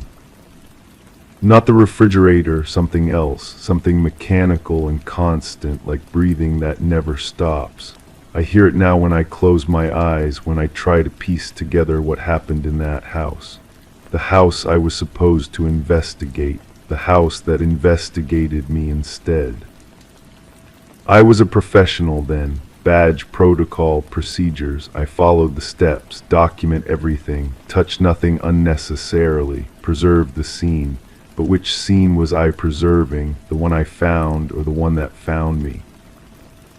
The dust motes moved wrong. That's what I should have written in my report. Should have noted how they swirled in patterns too deliberate for random air currents, like someone had just walked through them, stirring them into perfect spirals, but the footprints only went one direction. I remember standing in that foyer, clipboard in hand, and feeling watched, not by eyes, by the house itself. The walls seemed to lean inward just slightly, as if the whole structure was holding its breath, waiting. The book on the coffee table, I never opened it. Protocol said photograph first, examine later, but I could see the impression where fingers had pressed against the pages. Recent impressions. The paper still held the slight curve of being handled, yet no one had been in that house for. How long had it been empty? The report said weeks. My memory says something different. My memory says the coffee in the kitchen was still warm, though I found no coffee maker. No mugs, just that single plate, gleaming like it had been polished rather than washed. I keep trying to remember who called it in, who reported the disturbance. The paperwork is gone now, or maybe I never filled it out properly. Maybe I never finished the job. Maybe the job finished me. The refrigerator door hung open like a mouth. That continuous hum wasn't coming from the motor. The motor was silent. The hum came from somewhere deeper in the house, somewhere I couldn't locate no matter how many rooms I checked. It followed me from floor to floor, always just behind the next wall, always just around the next corner.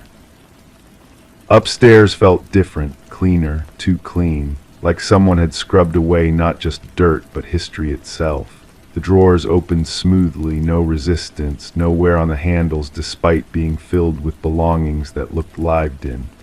Clothes folded with military precision, photographs face down in perfect rows. I turned one over. I should remember the face in that photograph. It feels important, like a key I'm supposed to recognize. But when I try to focus on the features, they blur, not the photograph, my memory. Like something inside my head refuses to let me see clearly. The bed bothered me most, sheets pulled tight enough to bounce a coin, but no one had slept there. No indentation on the pillow. No wrinkles where a body might have turned during the night, yet the room smelled like sleep, like dreams and the particular staleness of morning breath. How do you explain that in a report? Those footprints leading to the attic door, bare feet, adult-sized, perfectly preserved in a thin layer of dust. But the hallway behind them was clean, no trail leading to where the prints began. They simply appeared as if someone had materialized at that exact spot and walked directly to the locked door. I tested the lock, old-fashioned skeleton key type, but the metal was new, recently installed. The scratches around the keyhole were fresh, bright silver against the aged brass finish. Someone had been opening and closing this door regularly, recently. But no key anywhere in the house. I called for backup then, I think I did. The memory feels thin, like tissue paper held up to light. Maybe I called, maybe I just thought about calling. Maybe I stood at the bottom of those attic stairs and listened to that mechanical humming grow louder. The sound was coming from above. When I try to remember what happened next, my thoughts scatter like those dust motes, fragments of sensation without context, the feeling of climbing stairs that creaked under my weight, the smell of old wood and something else, something organic but not quite alive, the way my flashlight beam seemed to bend at the edges as if the darkness was thicker than it should be. Did I find a key? Did someone unlock the door from the inside? Did it simply open when I reached for the handle? I remember light, not electric light, natural light but wrong somehow, too bright for an attic space, too warm for the season. And that hum becoming a whisper, becoming almost like words I couldn't quite understand. There was someone up there, or something that had been someone, or maybe just the impression of someone, like those finger marks in the book downstairs. A presence pressed into the space itself, leaving traces that couldn't be photographed or documented or explained in any report. I should have left then, should have backed down those stairs and called for the kind of backup they don't list in any manual. But I was still thinking like a professional, still believing in procedures and protocols and the idea that every mystery has a logical solution. The attic was empty, completely empty, just bare floorboards and exposed rafters and that impossible light streaming through windows that shouldn't exist. But in the center of the space, another set of footprints. These ones leading in a circle, around and around, worn deep into the wood as if someone had walked that same path thousands of times. The humming stopped. In the silence that followed, I could hear my own heartbeat, could hear the house settling around me like a living thing adjusting its position, could hear something else too, something that might have been breathing, if breathing could come from the walls themselves. I don't remember leaving the attic, don't remember going back down those stairs, or walking through those perfectly arranged rooms, or stepping out into daylight that felt harsh after the strange glow above. My next clear memory is sitting in my car, engine running, looking back at a house that seemed somehow smaller than when I'd entered it. The report I filed was incomplete, had to be. How do you document the impossible? How do you explain footprints that lead nowhere, sounds with no source, light that defies physics? How do you write up a case where the evidence points to something that can't exist? I tried to go back, told myself I needed to complete the investigation, gather more evidence, make sense of what I'd experienced. But the house was gone. Not demolished, gone. Empty lot, overgrown with weeds that looked like they'd been growing for years. No foundation, no indication that anything had ever stood there. The neighbors, when I asked, looked at me strangely, said the lot had been empty as long as they could remember, said they'd never seen any house there, never heard of any disturbance that would require investigation. But I still have the dust under my fingernails, still smell that particular mixture of old wood and something organic when the wind blows from that direction. Still hear that mechanical humming in the quiet moments between sleeping and waking. And sometimes when I'm not trying to remember, when my mind is focused on something else entirely, I catch glimpses of what was in that attic, not what I saw, what I felt. The presence that had worn those circular footprints into the floor, the thing that had been waiting in that impossible light. It wasn't waiting for rescue, wasn't trapped behind that locked door. It was waiting for someone like me, someone who would follow the clues, climb the stairs, open the door, someone who would complete the circuit, close the loop, become part of the pattern. I think about that single plate in the kitchen, how clean it was, how unused, like it was waiting for the next meal, the next visitor, the next person to sit at that pristine table and try to make sense of the impossible.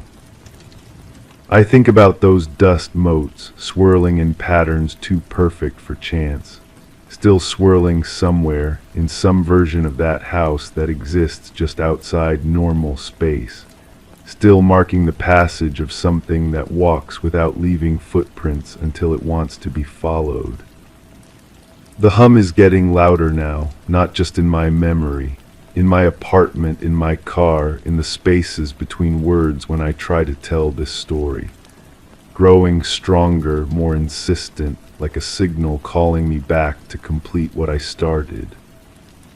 And I'm beginning to understand that the investigation never ended. That some cases don't close, they just expand. Include more people, more places, more moments where the impossible blades through into the everyday world. The footprints I found in that attic weren't from a victim. They were from everyone who came before me. Everyone who followed the clues, opened the door, stepped into that circle of worn wood and impossible light. Now there's a new set of prints up there. Mine, waiting for the next investigator, the next person who thinks they can solve what can't be solved, document what can't be documented. And somewhere in a house that exists only when it needs to be found, that mechanical humming continues, patient, eternal, calling. The dust motes are still dancing, Story 7. The forgotten detail. The morning light trickled through the sheer curtains, casting a lattice of soft shadows on the parquet floor. A distant hum of traffic punctuated the silence like a forgotten whisper. In the hallway, the grandfather clock ticked steadily, except when it paused for a single beat, as if listening. The air held a peculiar chill, almost metallic, as though it had slipped in from another time. Everything seemed untouched, yet the clock's irregular heartbeat hinted at a presence waiting just out of sight. I stood in the doorway of what had been her apartment, breathing in that strange metallic scent that seemed to cling to everything. The police had finished their work weeks ago, but the landlord hadn't managed to rent it out yet. Something about the place kept potential tenants away after just a few minutes inside. I understood why. She had been my neighbor for 3 years. We shared morning nods in the hallway, brief conversations about the weather, complaints about the building's ancient heating system. Normal interactions between people who lived behind thin walls but remained strangers until she disappeared. The official report called it a missing person case. No signs of struggle, no forced entry, no blood, just an empty apartment with a half-eaten breakfast still on the kitchen table and a coffee cup that had grown cold. Her purse was gone, but her keys remained on the counter. Her bed was made, but her favorite sweater lay crumpled on the bathroom floor. I had been the one to call the police when her mail started overflowing. The superintendent let them in, and they found exactly what I just described. Nothing that screamed violence, everything that whispered wrong. The detective assigned to the case was a tired-looking woman with calloused hands who asked me the same questions 3 times in slightly different ways. Had I heard anything unusual? Had she mentioned feeling threatened? Did she have a boyfriend, family members, anyone who might know where she'd gone? My answers felt inadequate. I had heard her television playing late some nights, but that wasn't unusual.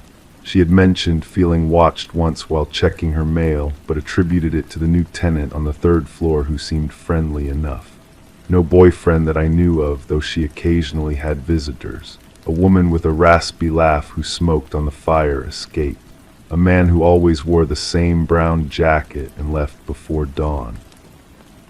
The detective wrote everything down in a notebook that looked like it had survived multiple coffee spills and rainstorms.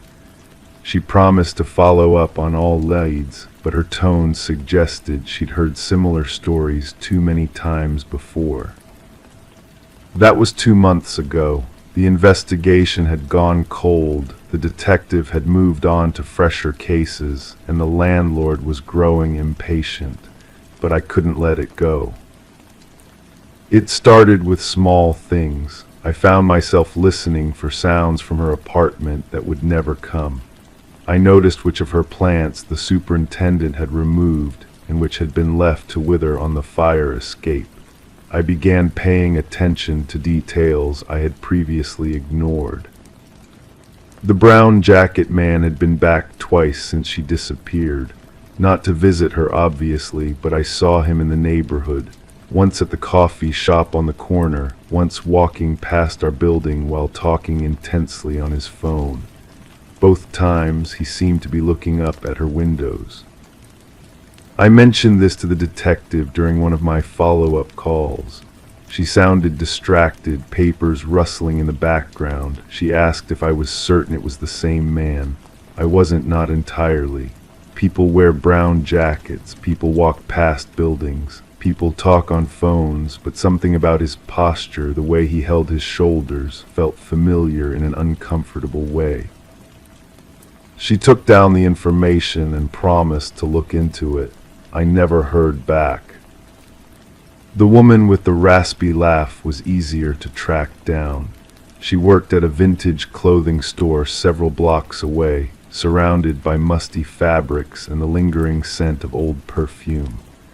When I approached her, pretending to browse through a rack of worn leather jackets, she recognized me immediately. "You're from her building," she said. It wasn't a question. Her voice carried that same rough quality I remembered from late-night conversations drifting through the walls. The police already talked to me. I nodded, running my fingers along the sleeve of a jacket that felt too soft, like it had been worn by someone who no longer needed it. "I was just wondering if she had mentioned anything to you, about feeling unsafe maybe, or planning to go somewhere." The woman's laugh held no humor. She was always worried about something. That's just who she was, jumped at shadows, you know. But the last time I saw her, she seemed different, calmer maybe, like she'd made a decision about something. "What kind of decision?" She didn't say, but she gave me this. The woman reached behind the counter and pulled out a small silver bracelet, tarnished with age. Said she wanted me to have it in case something happened. I thought she was being dramatic, but now. I stared at the bracelet, recognizing it. She had worn it every day, a nervous habit of turning it around her wrist when she was thinking. The fact that she had given it away suggested she knew she wouldn't be coming back. "Did you tell the police about this?" The woman's expression shifted, becoming guarded. "I told them we were friends. I told them she sometimes worried about things. I didn't mention the bracelet." "Why not?" "Because she asked me not to. Said if anything ever happened to her, I should wait before talking about it. Said the timing would matter." A chill ran down my spine that had nothing to do with the store's inadequate heating. "How long were you supposed to wait?" She didn't say exactly, just said I'd know when it was right. I left the store with more questions than answers and a growing certainty that her disappearance hadn't been random. Someone had been planning something, either her or someone else. The bracelet felt like a message, but I couldn't decode its meaning. Back in my apartment, I could hear every sound from the empty space next door with new clarity. The buildings settling, the pipes groaning, the occasional footstep from the tenant above. But sometimes, late at night, I heard something else. A soft scraping sound like furniture being moved. It always lasted just long enough to make me question whether I'd imagined it. The superintendent was a man in his 60s who had worked in the building longer than anyone could remember. His keys jangled when he walked, and he had a habit of humming old songs under his breath. When I asked him about the sounds, he looked at me with the patient expression of someone accustomed to tenant complaints. "Old building," he said, "pipes expand, wood shifts. These walls are thin. You're probably hearing something from another apartment." But I knew the sounds of my neighbors. The family upstairs had a predictable routine. The couple below argued about money every few days, but otherwise kept quiet. These scraping sounds came from her apartment, I was certain. "Has anyone been in there since the police finished?" His expression became more careful.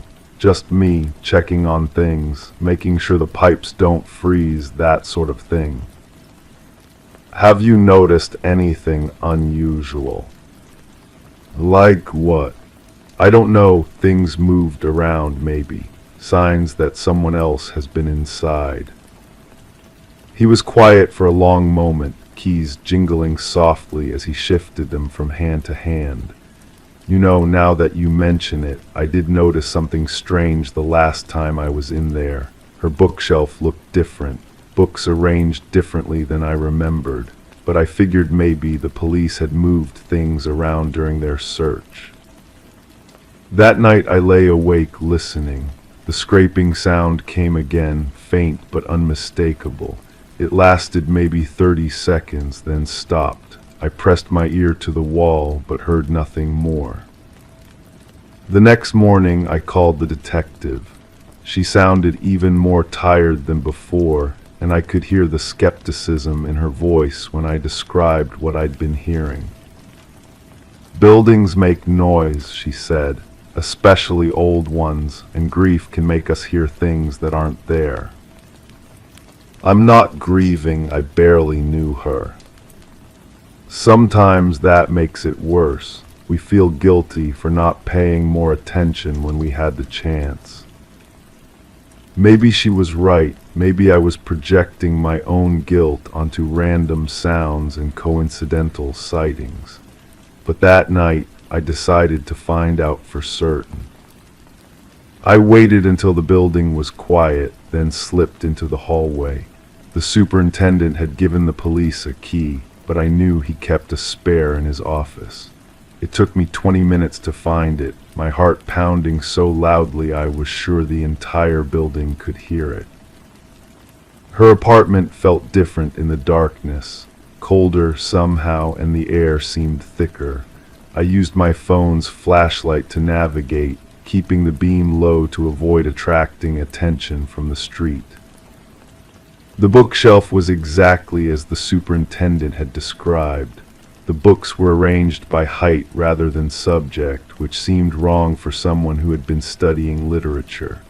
Her desk drawers were empty, but when I ran my fingers along the bottom of the deepest one, I felt something taped underneath. It was a small key, the kind used for safety deposit boxes or lockers. No identifying marks, no attached tag, just a key that someone had thought important enough to hide.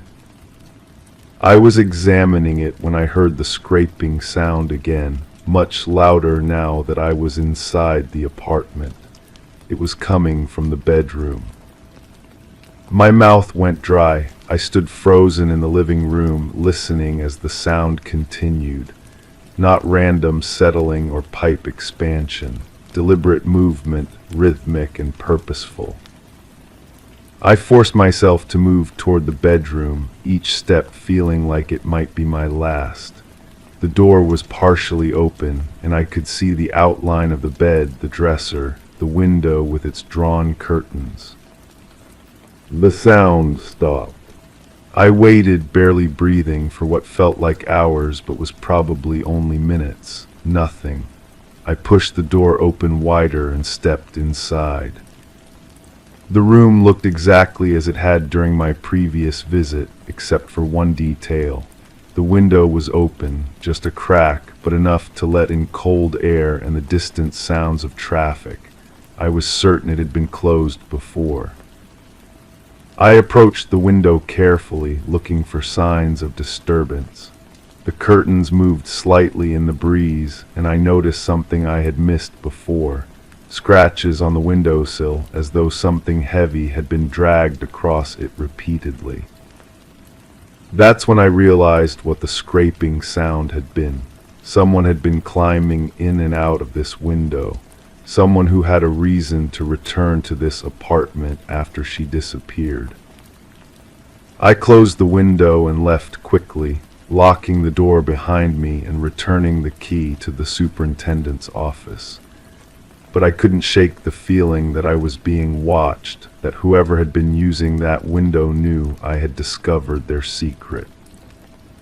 The next few days passed in a haze of paranoia and second-guessing. I found myself checking the locks on my own windows, drawing the curtains tighter, jumping at sounds that had never bothered me before. The hidden key felt like it was burning a hole in my pocket. I knew I should turn it over to the police, but something held me back. Maybe it was the detective's dismissive tone, or maybe it was a growing suspicion that the official investigation had missed something crucial. Either way, I decided to follow this lead myself. The key fit perfectly into a locker at the central bus station. Inside, I found a manila envelope containing photographs, documents, and a letter written in her careful handwriting. The photographs showed the brown jacket man in various locations around our neighborhood. Not casual snapshots, but surveillance photos taken with a telephoto lens. The man entering and leaving buildings, talking to different people, always looking over his shoulder as though he knew he was being watched. The documents were copies of police reports, newspaper clippings, and what looked like private investigator notes, all related to a series of disappearances in our area over the past 5 years. Women living alone, no signs of struggle, no clear motive. Cases that had gone cold after a few weeks of investigation. Her letter was dated the day before she disappeared. If you're reading this, then something has happened to me. I've been investigating a pattern that the police either can't see or don't want to acknowledge. The man in the brown jacket isn't just someone who visited me occasionally. He's been watching all of us, learning our routines, waiting for the right opportunity. My hands shook as I continued reading. I have evidence that he's connected to at least 3 other disappearances, but I can't prove it yet. He's careful, patient, and he knows how to avoid leaving traces. I think he's been using empty apartments as staging areas, places where he can plan and prepare without being noticed. The letter went on to describe how she had been documenting his movements, trying to establish a pattern. She had discovered that he had access to several buildings in the area, possibly through connections with landlords or maintenance companies. He would identify women who lived alone, study their habits, then wait for the perfect moment to act. I know this sounds paranoid, but I've seen him watching other women the same way he watched me. There's a woman 2 blocks over who matches his preferred type. Young, quiet, keeps to herself. I've seen him near her building 3 times in the past week. The letter ended with an address and a plea. If something happens to me, please make sure she's safe, and please don't let him get away with this again. I stared at the address, recognizing the street. It was close enough to walk to in a neighborhood similar to ours. Old buildings, thin walls, residents who minded their own business. The rational thing would have been to take everything to the police immediately, but I found myself walking toward that address instead, driven by a mixture of curiosity and responsibility. She had trusted someone to find this evidence, to act on it. By accident or design, that someone was me. The building was nearly identical to ours, down to the worn brick facade and the narrow entrance. I stood across the street, watching windows and doorways, looking for any sign of the brown jacket man. I didn't have to wait long. He emerged from an alley beside the building, moving with the casual confidence of someone who belonged there. Same posture, same careful way of scanning the street before committing to a direction. He walked past me without a glance, but I caught a whiff of his cologne, sharp and medicinal. I followed him at a distance, my heart hammering against my ribs. He led me through several blocks of increasingly familiar territory, past the coffee shop where I'd seen him before, past the vintage clothing store, finally stopping at a small office building with a sign advertising property management services. He used his own key to enter. I waited across the street, watching the windows light up on the 2nd floor. After about an hour, he emerged carrying a briefcase and what looked like a set of keys. Different keys, I realized. Keys to different buildings, different apartments, different lives he could disrupt. That's when I understood the full scope of what she had discovered. He wasn't just a predator who struck randomly. He was someone with legitimate access to multiple buildings, someone who could enter apartments legally, study potential victims, and plan his attacks with minimal risk of discovery.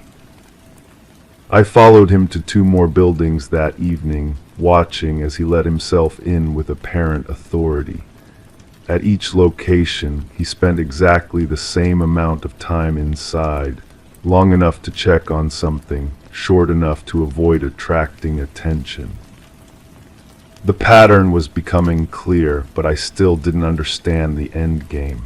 What was he doing in those apartments? Where were the women he had targeted? The answer came 3 days later, in the form of a news report about construction workers discovering human remains in the basement of a demolished building across town. The reporter mentioned that police were investigating possible connections to several missing person cases. I called the detective immediately, but she was out of the office. I left a message describing everything I had found, but I knew it might be too late for some of his victims. That night I heard the scraping sound again from her apartment.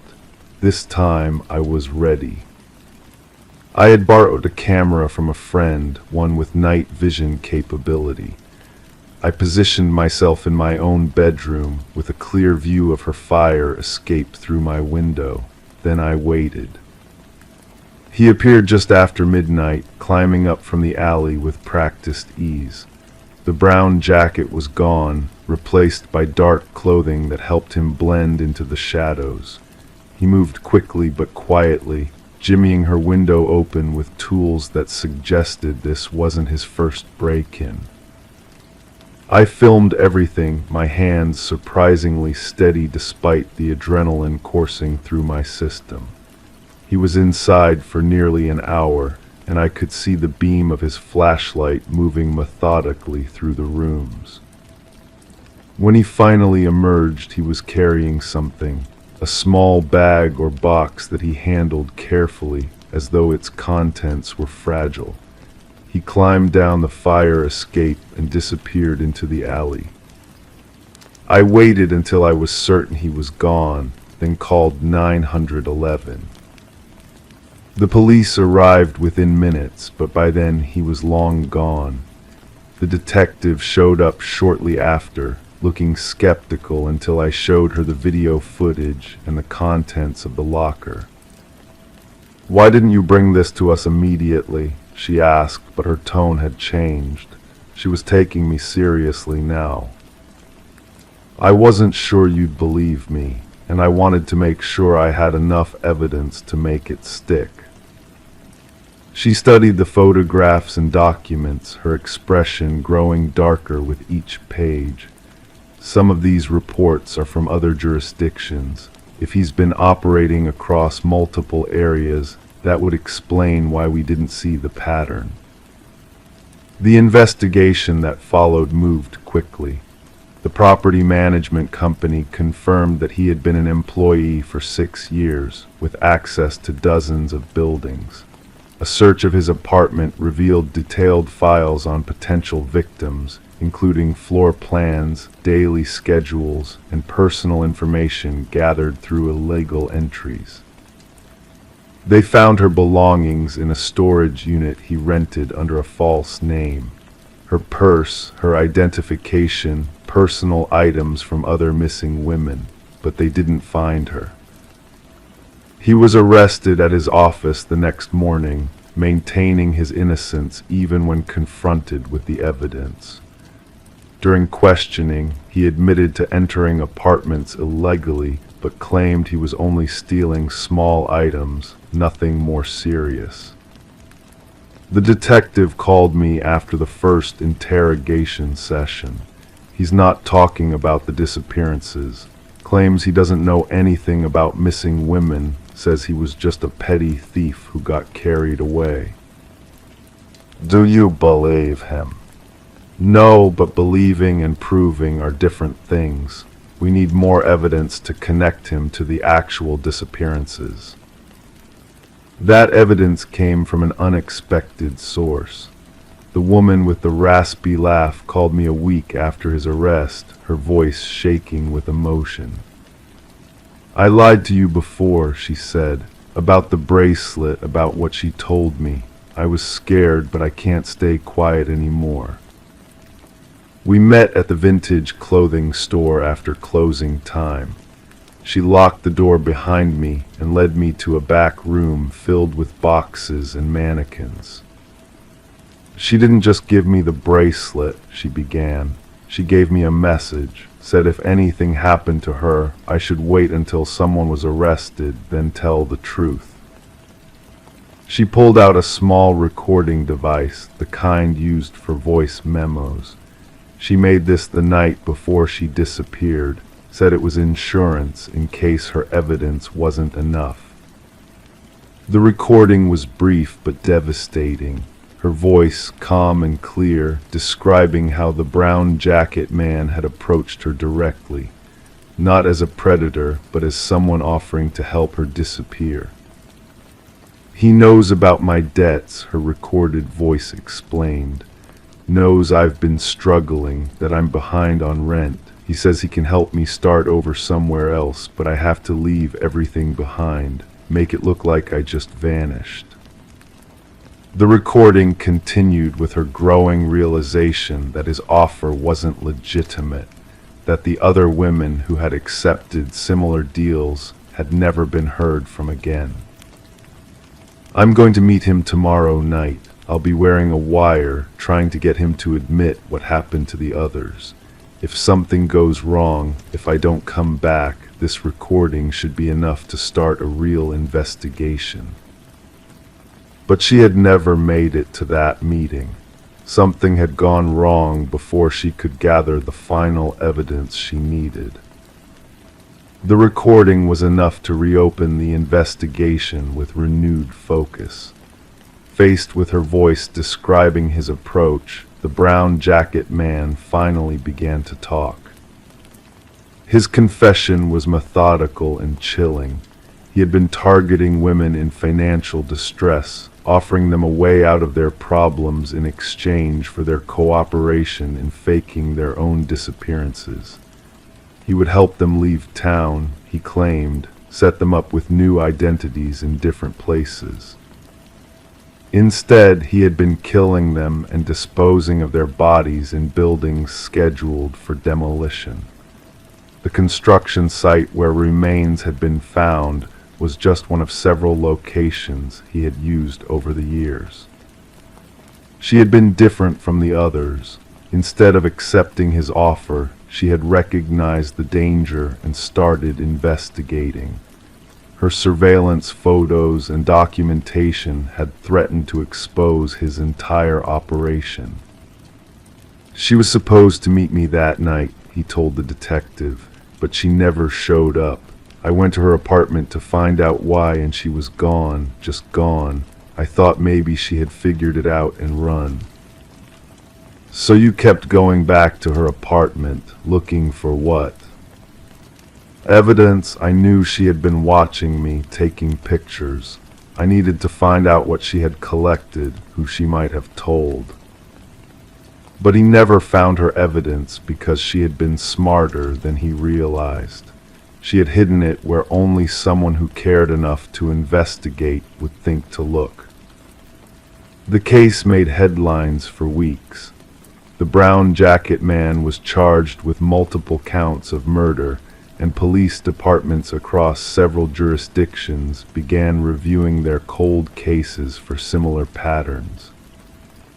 But one question remained unanswered. If he hadn't killed her that night, what had happened to her? The answer came in a phone call I received 3 months after his arrest. A woman's voice, familiar but older somehow, tired in a way that spoke of long sleepless nights and constant vigilance. "I heard about the arrest," she said. "I wanted to thank you for not giving up." It was her, alive, hiding, waiting for the moment when it would be safe to resurface. "I knew he was getting close," she explained. "The night I was supposed to meet him, I realized it was a trap, so I disappeared on my own terms, using the same techniques I'd learned from watching him. She had been living under a false identity, working odd jobs, staying in places where questions weren't asked, waiting for someone to find the evidence she'd left behind, waiting for justice to catch up with the man who had terrorized so many women. Why didn't you go to the police yourself? Because I wasn't sure who to trust. He had connections, access to information that suggested he might have help. I needed to be certain he was really stopped before I could risk coming forward. We met the following week in a small diner far from our old neighborhood. She looked different, thinner, and more cautious, but undeniably alive. The detective was there too, along with a prosecutor who needed her testimony to ensure the brown jacket man would never hurt anyone again. The trial lasted 6 weeks. Her testimony was the centerpiece of the prosecution's case, a first-hand account of his methods and the fear he had instilled in his victims. The jury deliberated for less than a day before returning guilty verdicts on all counts. He was sentenced to life in prison without the possibility of parole. The judge noted that his systematic targeting of vulnerable women represented a particularly heinous form of predation, one that had destroyed families and terrorized entire communities. After the trial, she and I kept in touch sporadically. She moved to a different part of the country, started over with a new name and a new life. Sometimes she sent postcards with no return address, just a few words to let me know she was okay. I moved out of our old building eventually. Too many memories, too many nights spent listening for sounds that would never come again. But I kept the recording device she had used, and sometimes I played back her voice from that final message. "If you're hearing this," she had said, "then something has gone wrong, but don't let that stop you from looking for the truth. Someone needs to speak for the women who can't speak for themselves." The brown jacket man died in prison 2 years after his conviction, killed by another inmate who had learned about his crimes. The detective called to tell me, her voice carrying a mixture of satisfaction and regret. "Justice," she said, "not the kind we prefer, but justice nonetheless." I agreed, but part of me wondered if true justice was possible in cases like these. How do you balance the scales when so many lives have been lost, so many families destroyed? The answer, I think, lies in the details we choose to remember and the stories we choose to tell. In the courage of a woman who risked everything to protect strangers she had never met. In the persistence of investigators who refused to let cases go cold. In the willingness of ordinary people to pay attention when something feels wrong. The grandfather clock in my old building still ticks irregularly, I'm told. New tenants notice it just as I did. But now I think that broken rhythm serves a purpose, reminding us to listen more carefully to the sounds around us, to trust our instincts when they tell us something isn't right. Because sometimes the difference between life and death is nothing more than someone who cares enough to investigate when the world seems slightly off balance, when the familiar becomes strange, when the silence holds secrets that demand to be heard. Story 8. The morning air carried the sweet scent of dew, mingling with the faint aroma of freshly tilled earth wafting through the open window. Sunlight streamed into the room, dappling the floor with a kaleidoscope of warm hues. A gentle rustling from the curtains was the only sound, barely audible over the ticking of an old wall clock. But my eyes kept drifting to the half-open door across the room, its hinges swaying ever so slightly as if pushed by an invisible hand. A quiet unease settled over the scene, a lurking presence in the bright morning light, hinting at a story yet to be told. I've been watching that door for 3 hours now, or maybe it's been watching me. The coffee grew cold in my hand sometime before dawn. I remember making it, remember the ritual of measuring grounds, the familiar hiss of water meeting heat, but I don't remember drinking any. The mug sits heavy against my palms, a ceramic anchor in a room that seems to shift when I'm not looking directly at it. She always said I noticed things others missed, small things, the way people's voices changed when they lied, how shadows fell differently in rooms where bad things had happened. I used to think it was a gift. The floorboards creak in the hallway, not the settling sounds old houses make. I know those intimately now. This is different, deliberate, someone walking carefully, trying not to be heard. I found the first letter under my morning paper. Cream-colored envelope, my name written in careful block letters, no return address. Inside, a single line, you were there that night, nothing more. I kept it in my jacket pocket for weeks, the paper growing soft from handling. The door moves again, just a fraction, but enough to let in a slice of the dark hallway beyond. I should get up. I should close it properly or open it wide, end this strange dance between revelation and concealment.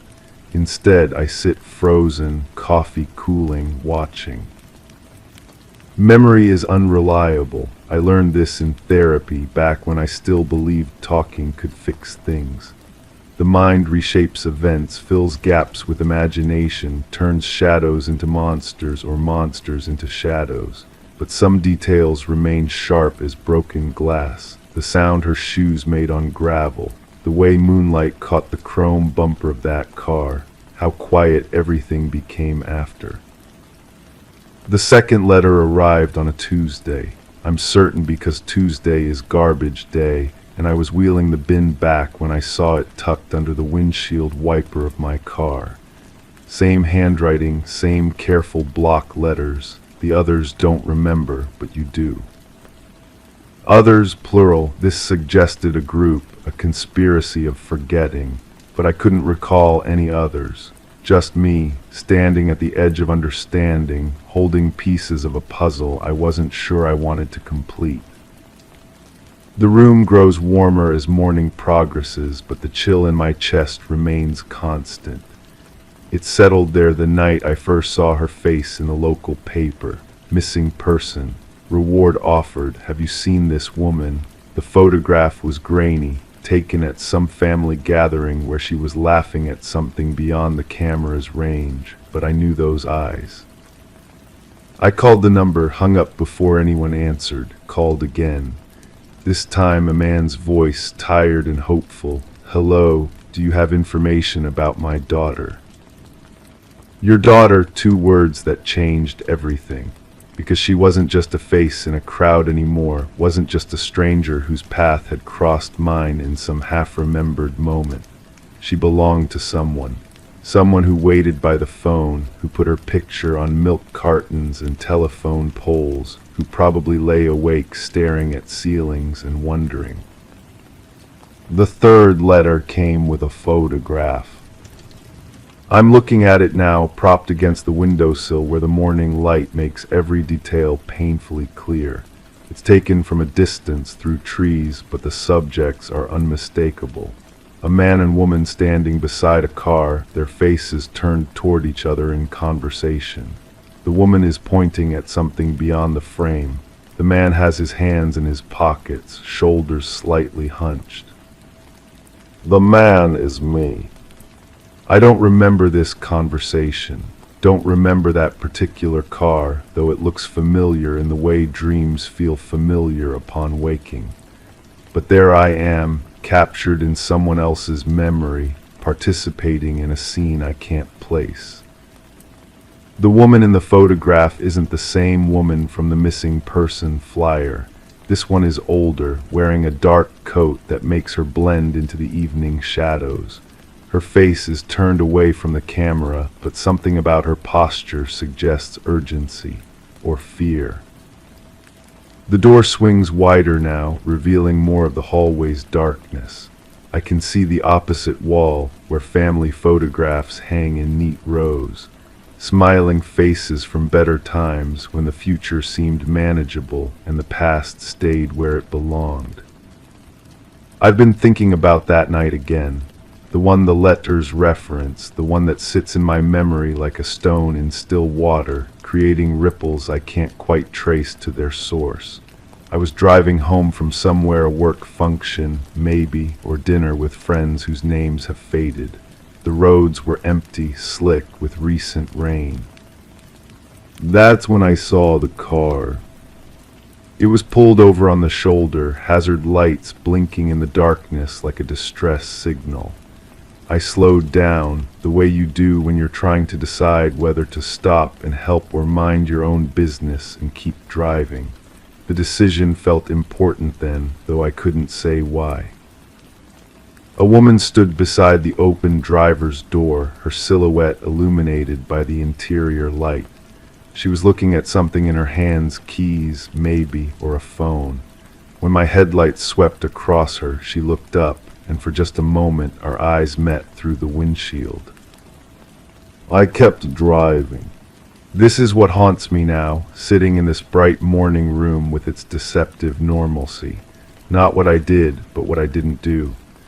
The choice to keep moving, to let someone else be the good Samaritan, to arrive home safely with my conscience only slightly bruised.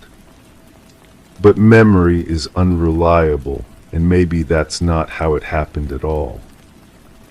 The fourth letter contained an address, not mine, somewhere across town, in a neighborhood I rarely visit. Below the address, a time, and below that, you owe her this much. I drove there, of course. Curiosity is stronger than fear, at least initially. The address belonged to a small house with a neat front yard and curtains drawn tight against the afternoon sun. I parked across the street and waited, though I wasn't sure what I was waiting for. A man emerged after an hour, middle-aged, wearing the kind of clothes that suggested a blue-collar job and careful budgeting. He walked to the mailbox, checked its contents, then stood for a moment looking up and down the street. His gaze lingered on my car long enough to make me uncomfortable. When he went back inside, I saw a curtain twitch in the front window. Someone else was watching, too.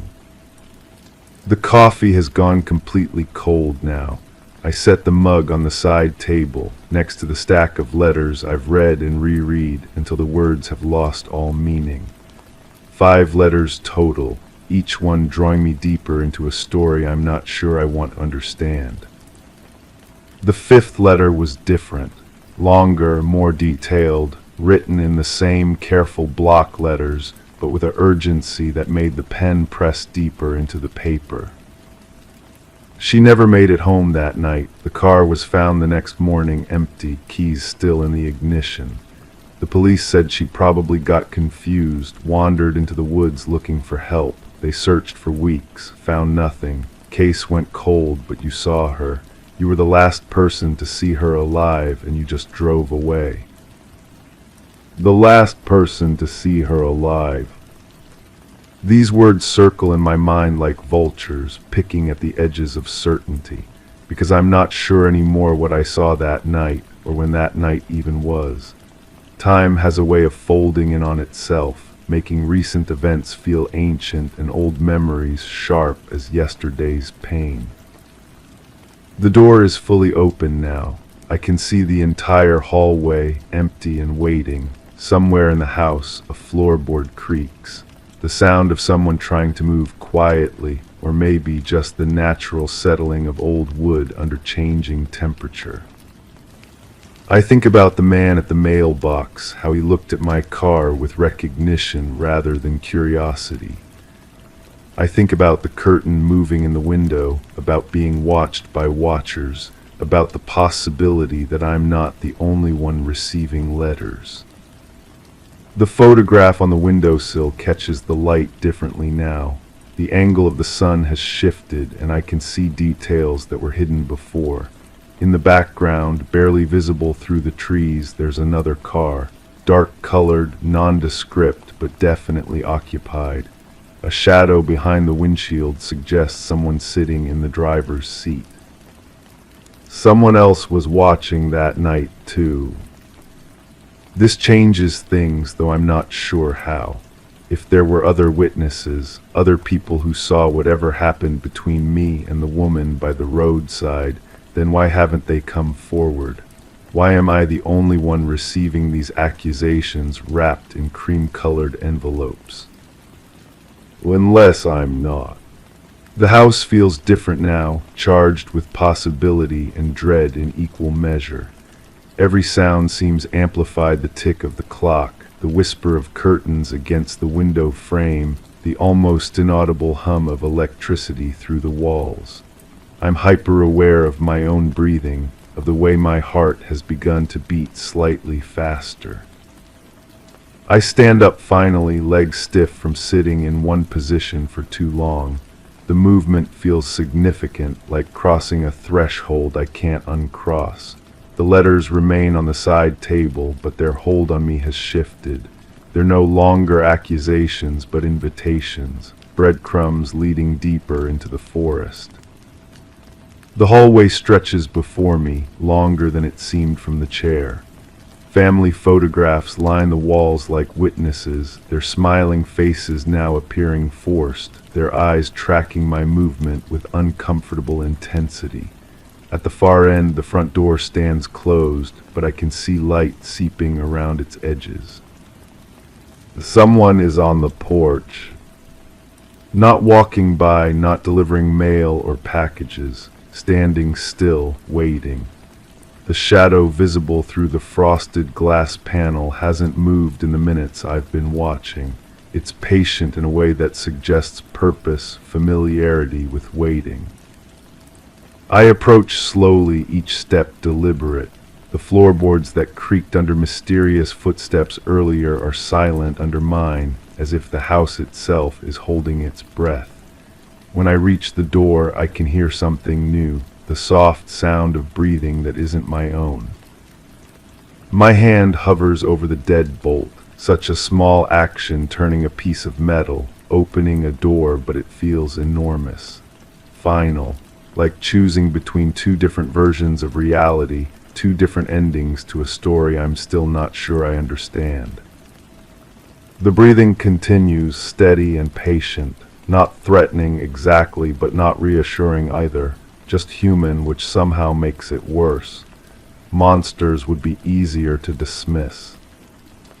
I turn the lock. The door swings open to reveal the woman from the photograph. Not the missing woman, not the one whose father waits by the phone, but the other one. The one in the dark coat, the one whose face was turned away from the camera. She's older than I expected, with gray threading through dark hair and lines around eyes that have seen too much. You remember now, she says, and it's not a question. But I don't remember. That's the terrible truth sitting in my chest like a weight. I don't remember her, don't remember that conversation captured in the photograph. Don't remember anything beyond the woman by the roadside and the choice to keep driving. I think there's been a mistake, I begin, but she's already shaking her head. No mistake, you were there, we both were. The difference is I stopped. The words hang between us, heavy with implication. She stopped, did what I didn't do, made the choice I avoided. And somehow that choice led here to this moment, to letters and photographs and accusations that feel both foreign and familiar. What happened to her, I ask, though I'm not sure I want to know. That's what we need to figure out, she says, stepping past me into the house. Together.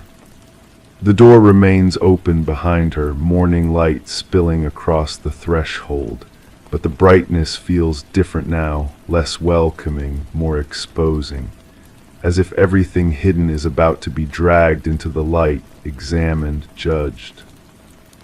She moves through my house like she's been here before, settling into the chair I vacated, picking up the letters with familiar ease. "You kept them all," she observes. "Good, we'll need them." "Away. You and I, the ones who were there, the ones who remember, even when we try not to." But I don't remember, and I tell her this.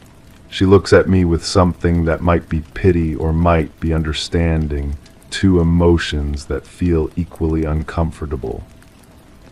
"Memory is funny," she says, echoing my earlier thoughts. "Sometimes it protects us from things we're not ready to know, but ready or not, the truth has a way of surfacing." She holds up the photograph, the one that shows us together in conversation. This was taken 3 days after she disappeared. We met at the place where her car was found. You wanted to help search, said you felt responsible somehow. We talked for hours. The conversation she describes feels like something that happened to someone else, in some parallel version of my life where I made different choices. But looking at the photograph, at the body language that suggests familiarity, intimacy even, I can almost feel the echo of those lost hours. Why don't I remember? Trauma, she says simply, guilt, the mind's way of protecting itself from unbearable knowledge, but the letters were meant to bring it back gradually, piece by piece. Well, you sent them. We sent them to each other. It was your idea, actually. A way to hold ourselves accountable, to make sure we didn't forget again. The room tilts slightly, reality reshaping itself around this new information. I sent letters to myself, accusations wrapped in cream-colored envelopes, breadcrumbs leading back to a truth I'd buried so deep I'd forgotten the burial. What truth, I ask, though part of me already knows.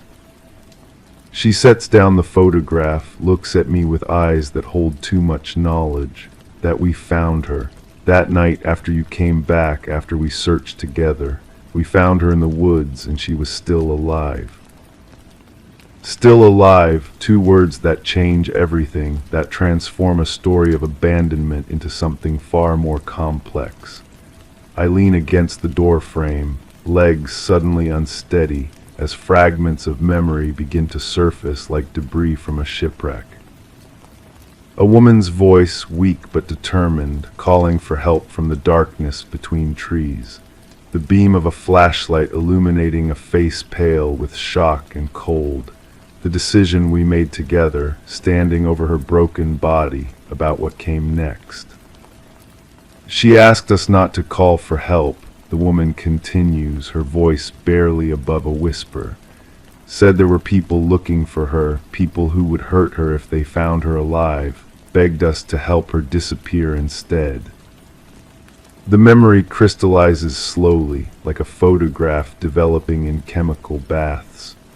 I remember now, the fear in her eyes, the way she gripped my hand when I knelt beside her, the impossible choice she laid at our feet. So we did, I whisper. We helped her disappear. We did what she asked, got her to a hospital in the next state, helped her create a new identity, gave her the chance to start over somewhere safe. But the guilt of letting her family think she was dead, of letting them grieve and wonder and hope, that was harder to live with than we expected. The letters make sense now, not accusations but reminders, ways of keeping the secret and the guilt alive, of ensuring we never forgot the weight of our choice. Because forgetting would mean her sacrifice was meaningless, her family's pain was for nothing. Is she safe? I ask. As far as we know, she sends a card every year on the anniversary. Nothing identifying, just a picture of wherever she's living now. Mountains, usually, or small towns where nobody asks too many questions. The door still stands open, morning light streaming across the threshold, but the brightness no longer feels exposing. Instead, it feels like possibility, like the chance to step out of the shadows of half-remembered guilt and into something approaching peace. The family, I say, her father. Still waiting, still hoping, that's the price of our choice, their uncertainty. We saved her life, but couldn't save them from the not knowing. It's an imperfect solution, a moral compromise that satisfies no one completely. But looking at the woman in my chair, at the letters that brought us back together, at the photograph that captured a moment of shared responsibility, I think maybe imperfect solutions are all we get sometimes. The clock on the wall continues its steady ticking, marking time that moves forward regardless of our choices, our guilt, our attempts to reshape the past into something more bearable. Outside, the world continues its daily business, unaware of the story that has just reassembled itself in this bright morning room. "What now?" I ask. She stands, smoothing down her dark coat, preparing to leave. Now we remember. We carry it together instead of alone, and we wait for next year's card. She pauses at the threshold, looking back at me with something that might be forgiveness or might be understanding. The guilt never goes away completely, but neither does the knowledge that we saved a life. Sometimes that has to be enough. After she leaves, I close the door and return to my chair. The letters remain on the side table, but they look different now, not accusations, but artifacts of a story more complex than I'd imagined. Outside, the morning continues its gentle progression toward afternoon, light shifting across the floor in familiar patterns. But something has changed. The half-open door that started this day no longer swings on uncertain hinges. It stands firmly closed now, keeping in what needs to be kept in, keeping out what needs to be kept out. And in the distance, so faint I might be imagining it, I hear the sound of a car starting, driving away, carrying its own secrets into the bright uncertainty of another day. Story 9. Door clicked shut behind me, leaving the air unusually still. My skin prickled as though the room itself was holding its breath. The faint aroma of burnt coffee lingered, a scent that should have been comforting but instead felt misplaced. I brushed my fingers over the rough fabric of the armchair, noting how it seemed to resist my touch. A creak sounded from above, soft and uncertain, like a whispered confession. It was then I realized the silence wasn't just around me, it was pressing in, waiting. The photograph lay face down on the kitchen table. I remember thinking how deliberate that seemed, how careful. When I turned it over, the woman's smile felt wrong somehow, too wide for her eyes. She wore a blue dress with tiny flowers. I counted them once 17 across the collar. Why I counted them, I couldn't say. I should mention the neighbor. She appeared at my fence that morning, pruning shears in hand, though her roses had been trimmed weeks ago. Her mouth moved constantly, forming words I couldn't quite catch through the glass. She kept pointing toward the upstairs window, the one that stays locked. The coffee cup sat half empty on the counter for days. I watched the cream separate, forming patterns that reminded me of maps, coastlines of places I'd never been. The rim bore lipstick marks, a shade I don't own, pink like the inside of shells or fresh wounds. There's something about the way light falls through that particular window. It cuts the room into sections, creating shadows where none should exist. I found myself standing there often, watching dust motes drift like tiny secrets. The floorboards beneath my feet felt hollow, as though the house were built on emptiness. The woman in the photograph, I began to notice her everywhere. Not her face exactly, but the way she held her shoulders, the slight tilt of her head. I saw it in reflections, in the periphery of my vision. In the grocery store, a stranger turned, and for a moment the resemblance made my breath catch. I started keeping notes, small observations that seemed important at the time. The way the mail carrier lingered at my box, how the streetlight outside flickered in patterns of three, the sound of footsteps on gravel, always just after midnight, always stopping at my gate. The basement door was painted green once. I can see traces of it beneath the white, like bruises showing through makeup. The key hangs on a hook by the kitchen sink, though I don't remember placing it there. Its weight feels significant in my palm, heavier than such a small thing should be. She used to hum while she worked. I remember that now, though I'm not sure when the memory surfaced. A tuneless melody that drifted through the house like smoke. I catch myself humming it sometimes, the notes familiar on my tongue, though I can't name the song. The neighbor stopped coming to her garden. Her roses grew wild, thorns catching at the chain-link fence between our yards. I watched them bloom and die from my kitchen window, counting petals as they fell. Red like wine spilled on white cloth, red like other things I try not to think about. I found the second photograph tucked inside a book I'd never read. Same woman, different dress, green this time with buttons like small pearls. She stood beside a man whose face had been carefully cut away, leaving only his shadow on the wall behind her. The scissors lay on the table where I'd left them, though I couldn't recall using them.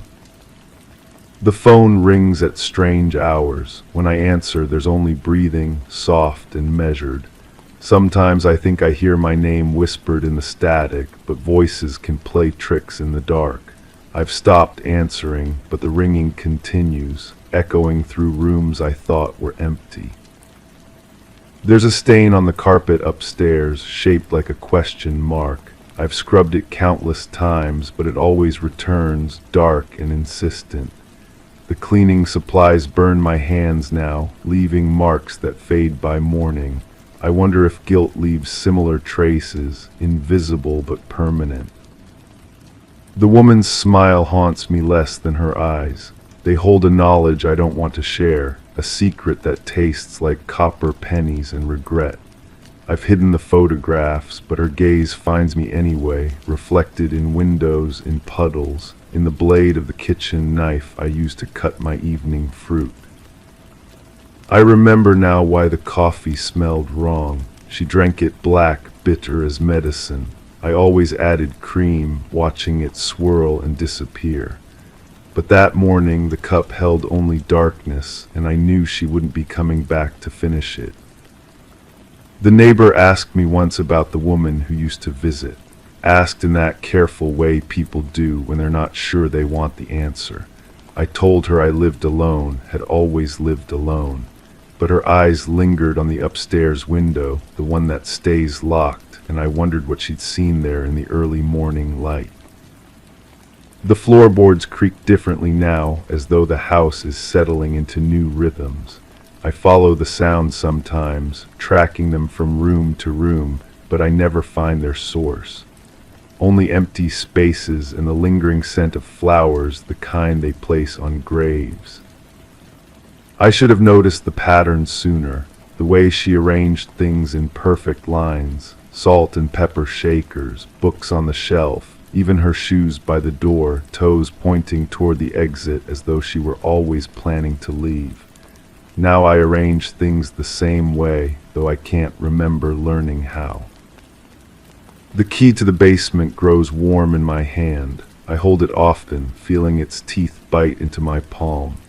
Behind that green-painted door lies an answer I'm not ready to find, but answers have a way of surfacing like bodies in still water, no matter how deep you think you've buried them. The last photograph shows only her hands, pale against dark fabric. Her wedding ring catches the light, a band of gold I never saw her wear. In the background, barely visible, stands a shovel leaning against a wall. Its blade is clean, but dirt clings to the handle like dried tears. I understand now why the silence feels so heavy. It's not empty, it's full of words that will never be spoken, songs that will never be finished, footsteps that have found their final rest.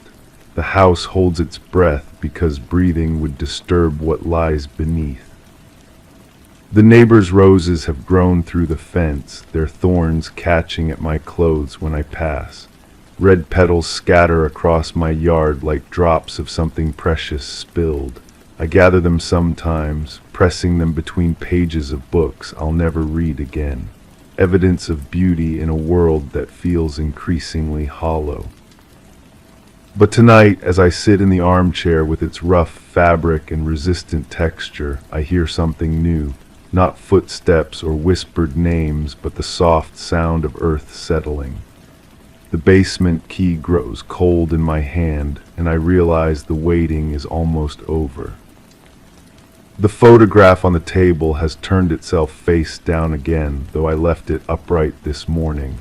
When I reach to flip it over, my fingers hesitate. Some images once seen can never be unseen. Some smiles carry too much weight. Above me, that familiar creak sounds once more, soft and uncertain as a confession. But this time, I think I know what it's trying to tell me. Story 10. My eyes locked onto the pendulum of the grandfather clock, which had been swinging rhythmically for as long as I could remember. But now, for a heartbeat, it paused mid-swing as if hesitating. The room was steeped in silence, each tick of the clock a distant echo that failed to reach my ears. The heavy curtains barely moved, although I could feel a draft brushing past my skin. I waited, eyes tracing the shadows cast along the floor, searching for that unsettling shift, a motion I knew should not be. Just as my breath turned shallow, a gentle thud resonated from behind the wall, a sound that had no place in the stillness. The sound pulls me back, always back to that house, to those walls that seemed to breathe with secrets. I press my palm against the cool surface now, feeling for vibrations that might explain what I heard then, what I think I heard. The detective's voice comes to me in fragments, like radio static clearing momentarily before dissolving again. When did you first notice something was wrong? But wrong implies a right, doesn't it? And I'm no longer certain there ever was a right in that place. I remember the wallpaper, faded roses on cream background, edges curling where the humidity had worked its way beneath. The pattern seemed to shift when I wasn't looking directly at it, the flowers rearranging themselves into faces, into expressions I couldn't quite read.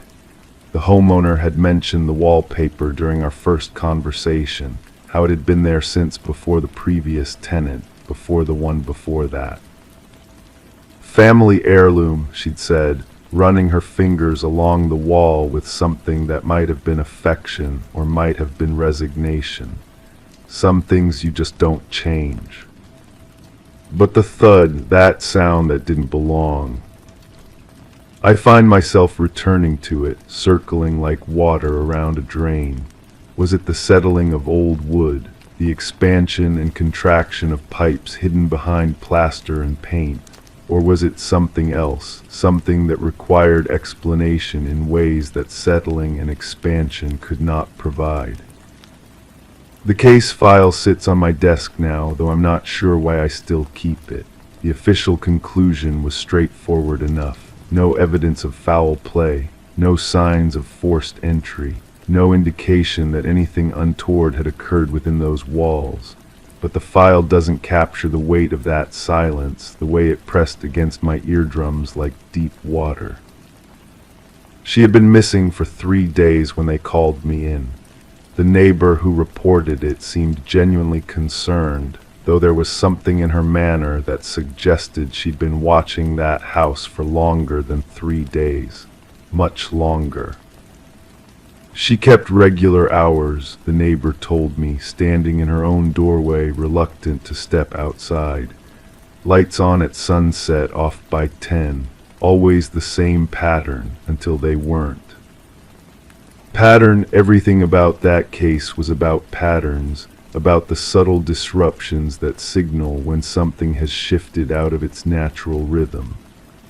The grandfather clock was part of that pattern, its pendulum marking time in a house where time seemed to have become negotiable. I walked through those rooms methodically, professionally. Kitchen clean, dishes put away, bedroom neat, bed made with hospital corners, living room arranged with the kind of precision that speaks to solitary living, to a life organized around the absence of others rather than their presence, everything in its place. Except for the sound.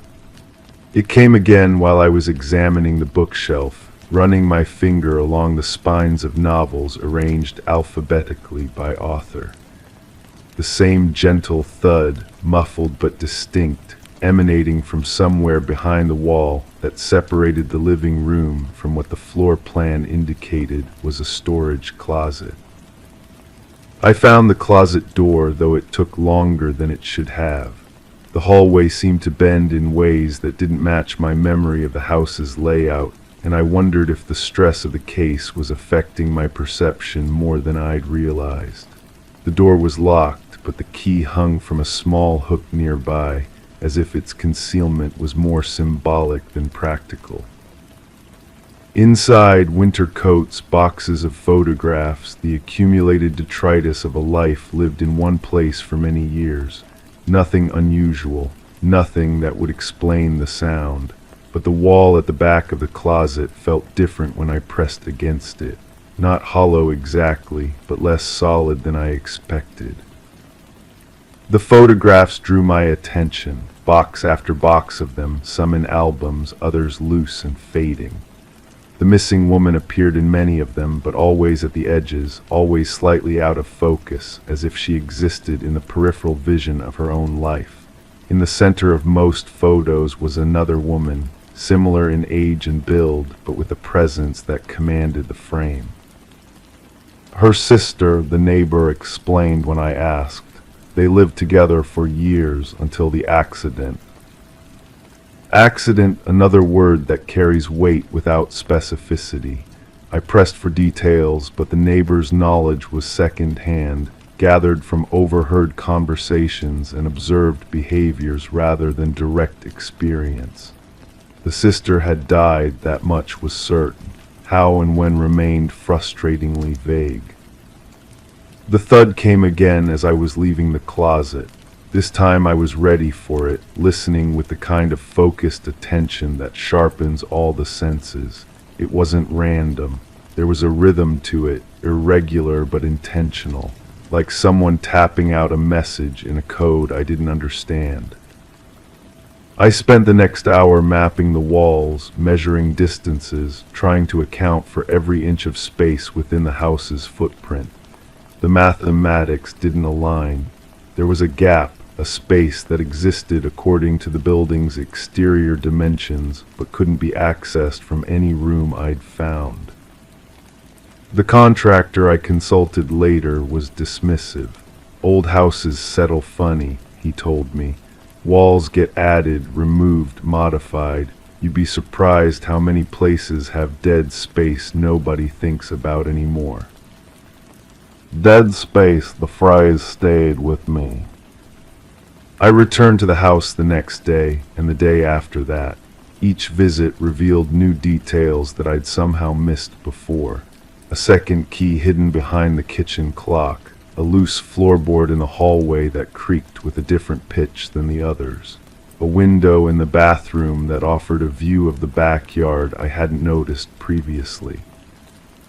But it was the diary that changed everything. I found it wedged between the mattress and box spring, wrapped in a pillowcase that had yellowed with age.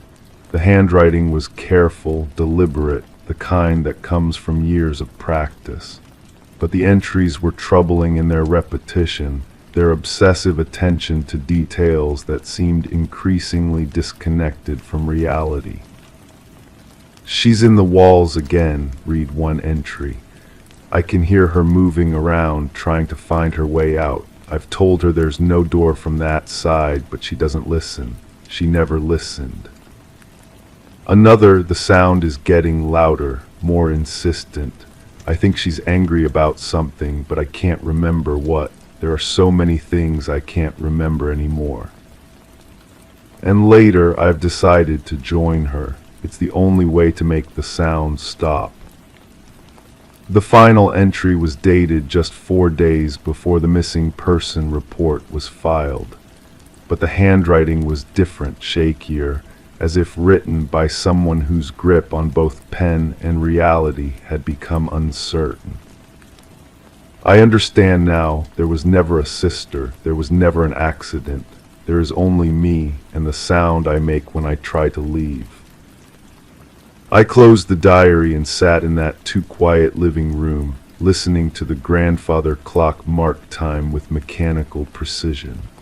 The pendulum swung back and forth, hypnotic in its regularity. I found myself wondering how long it had been since anyone had wound it, how long it could continue marking time in an empty house. The thud came again, softer now, almost tentative. I approached the wall where the sound seemed to originate, pressing my ear against the faded wallpaper. The roses seemed to shift under my gaze, their petals rearranging into patterns that hurt to look at directly.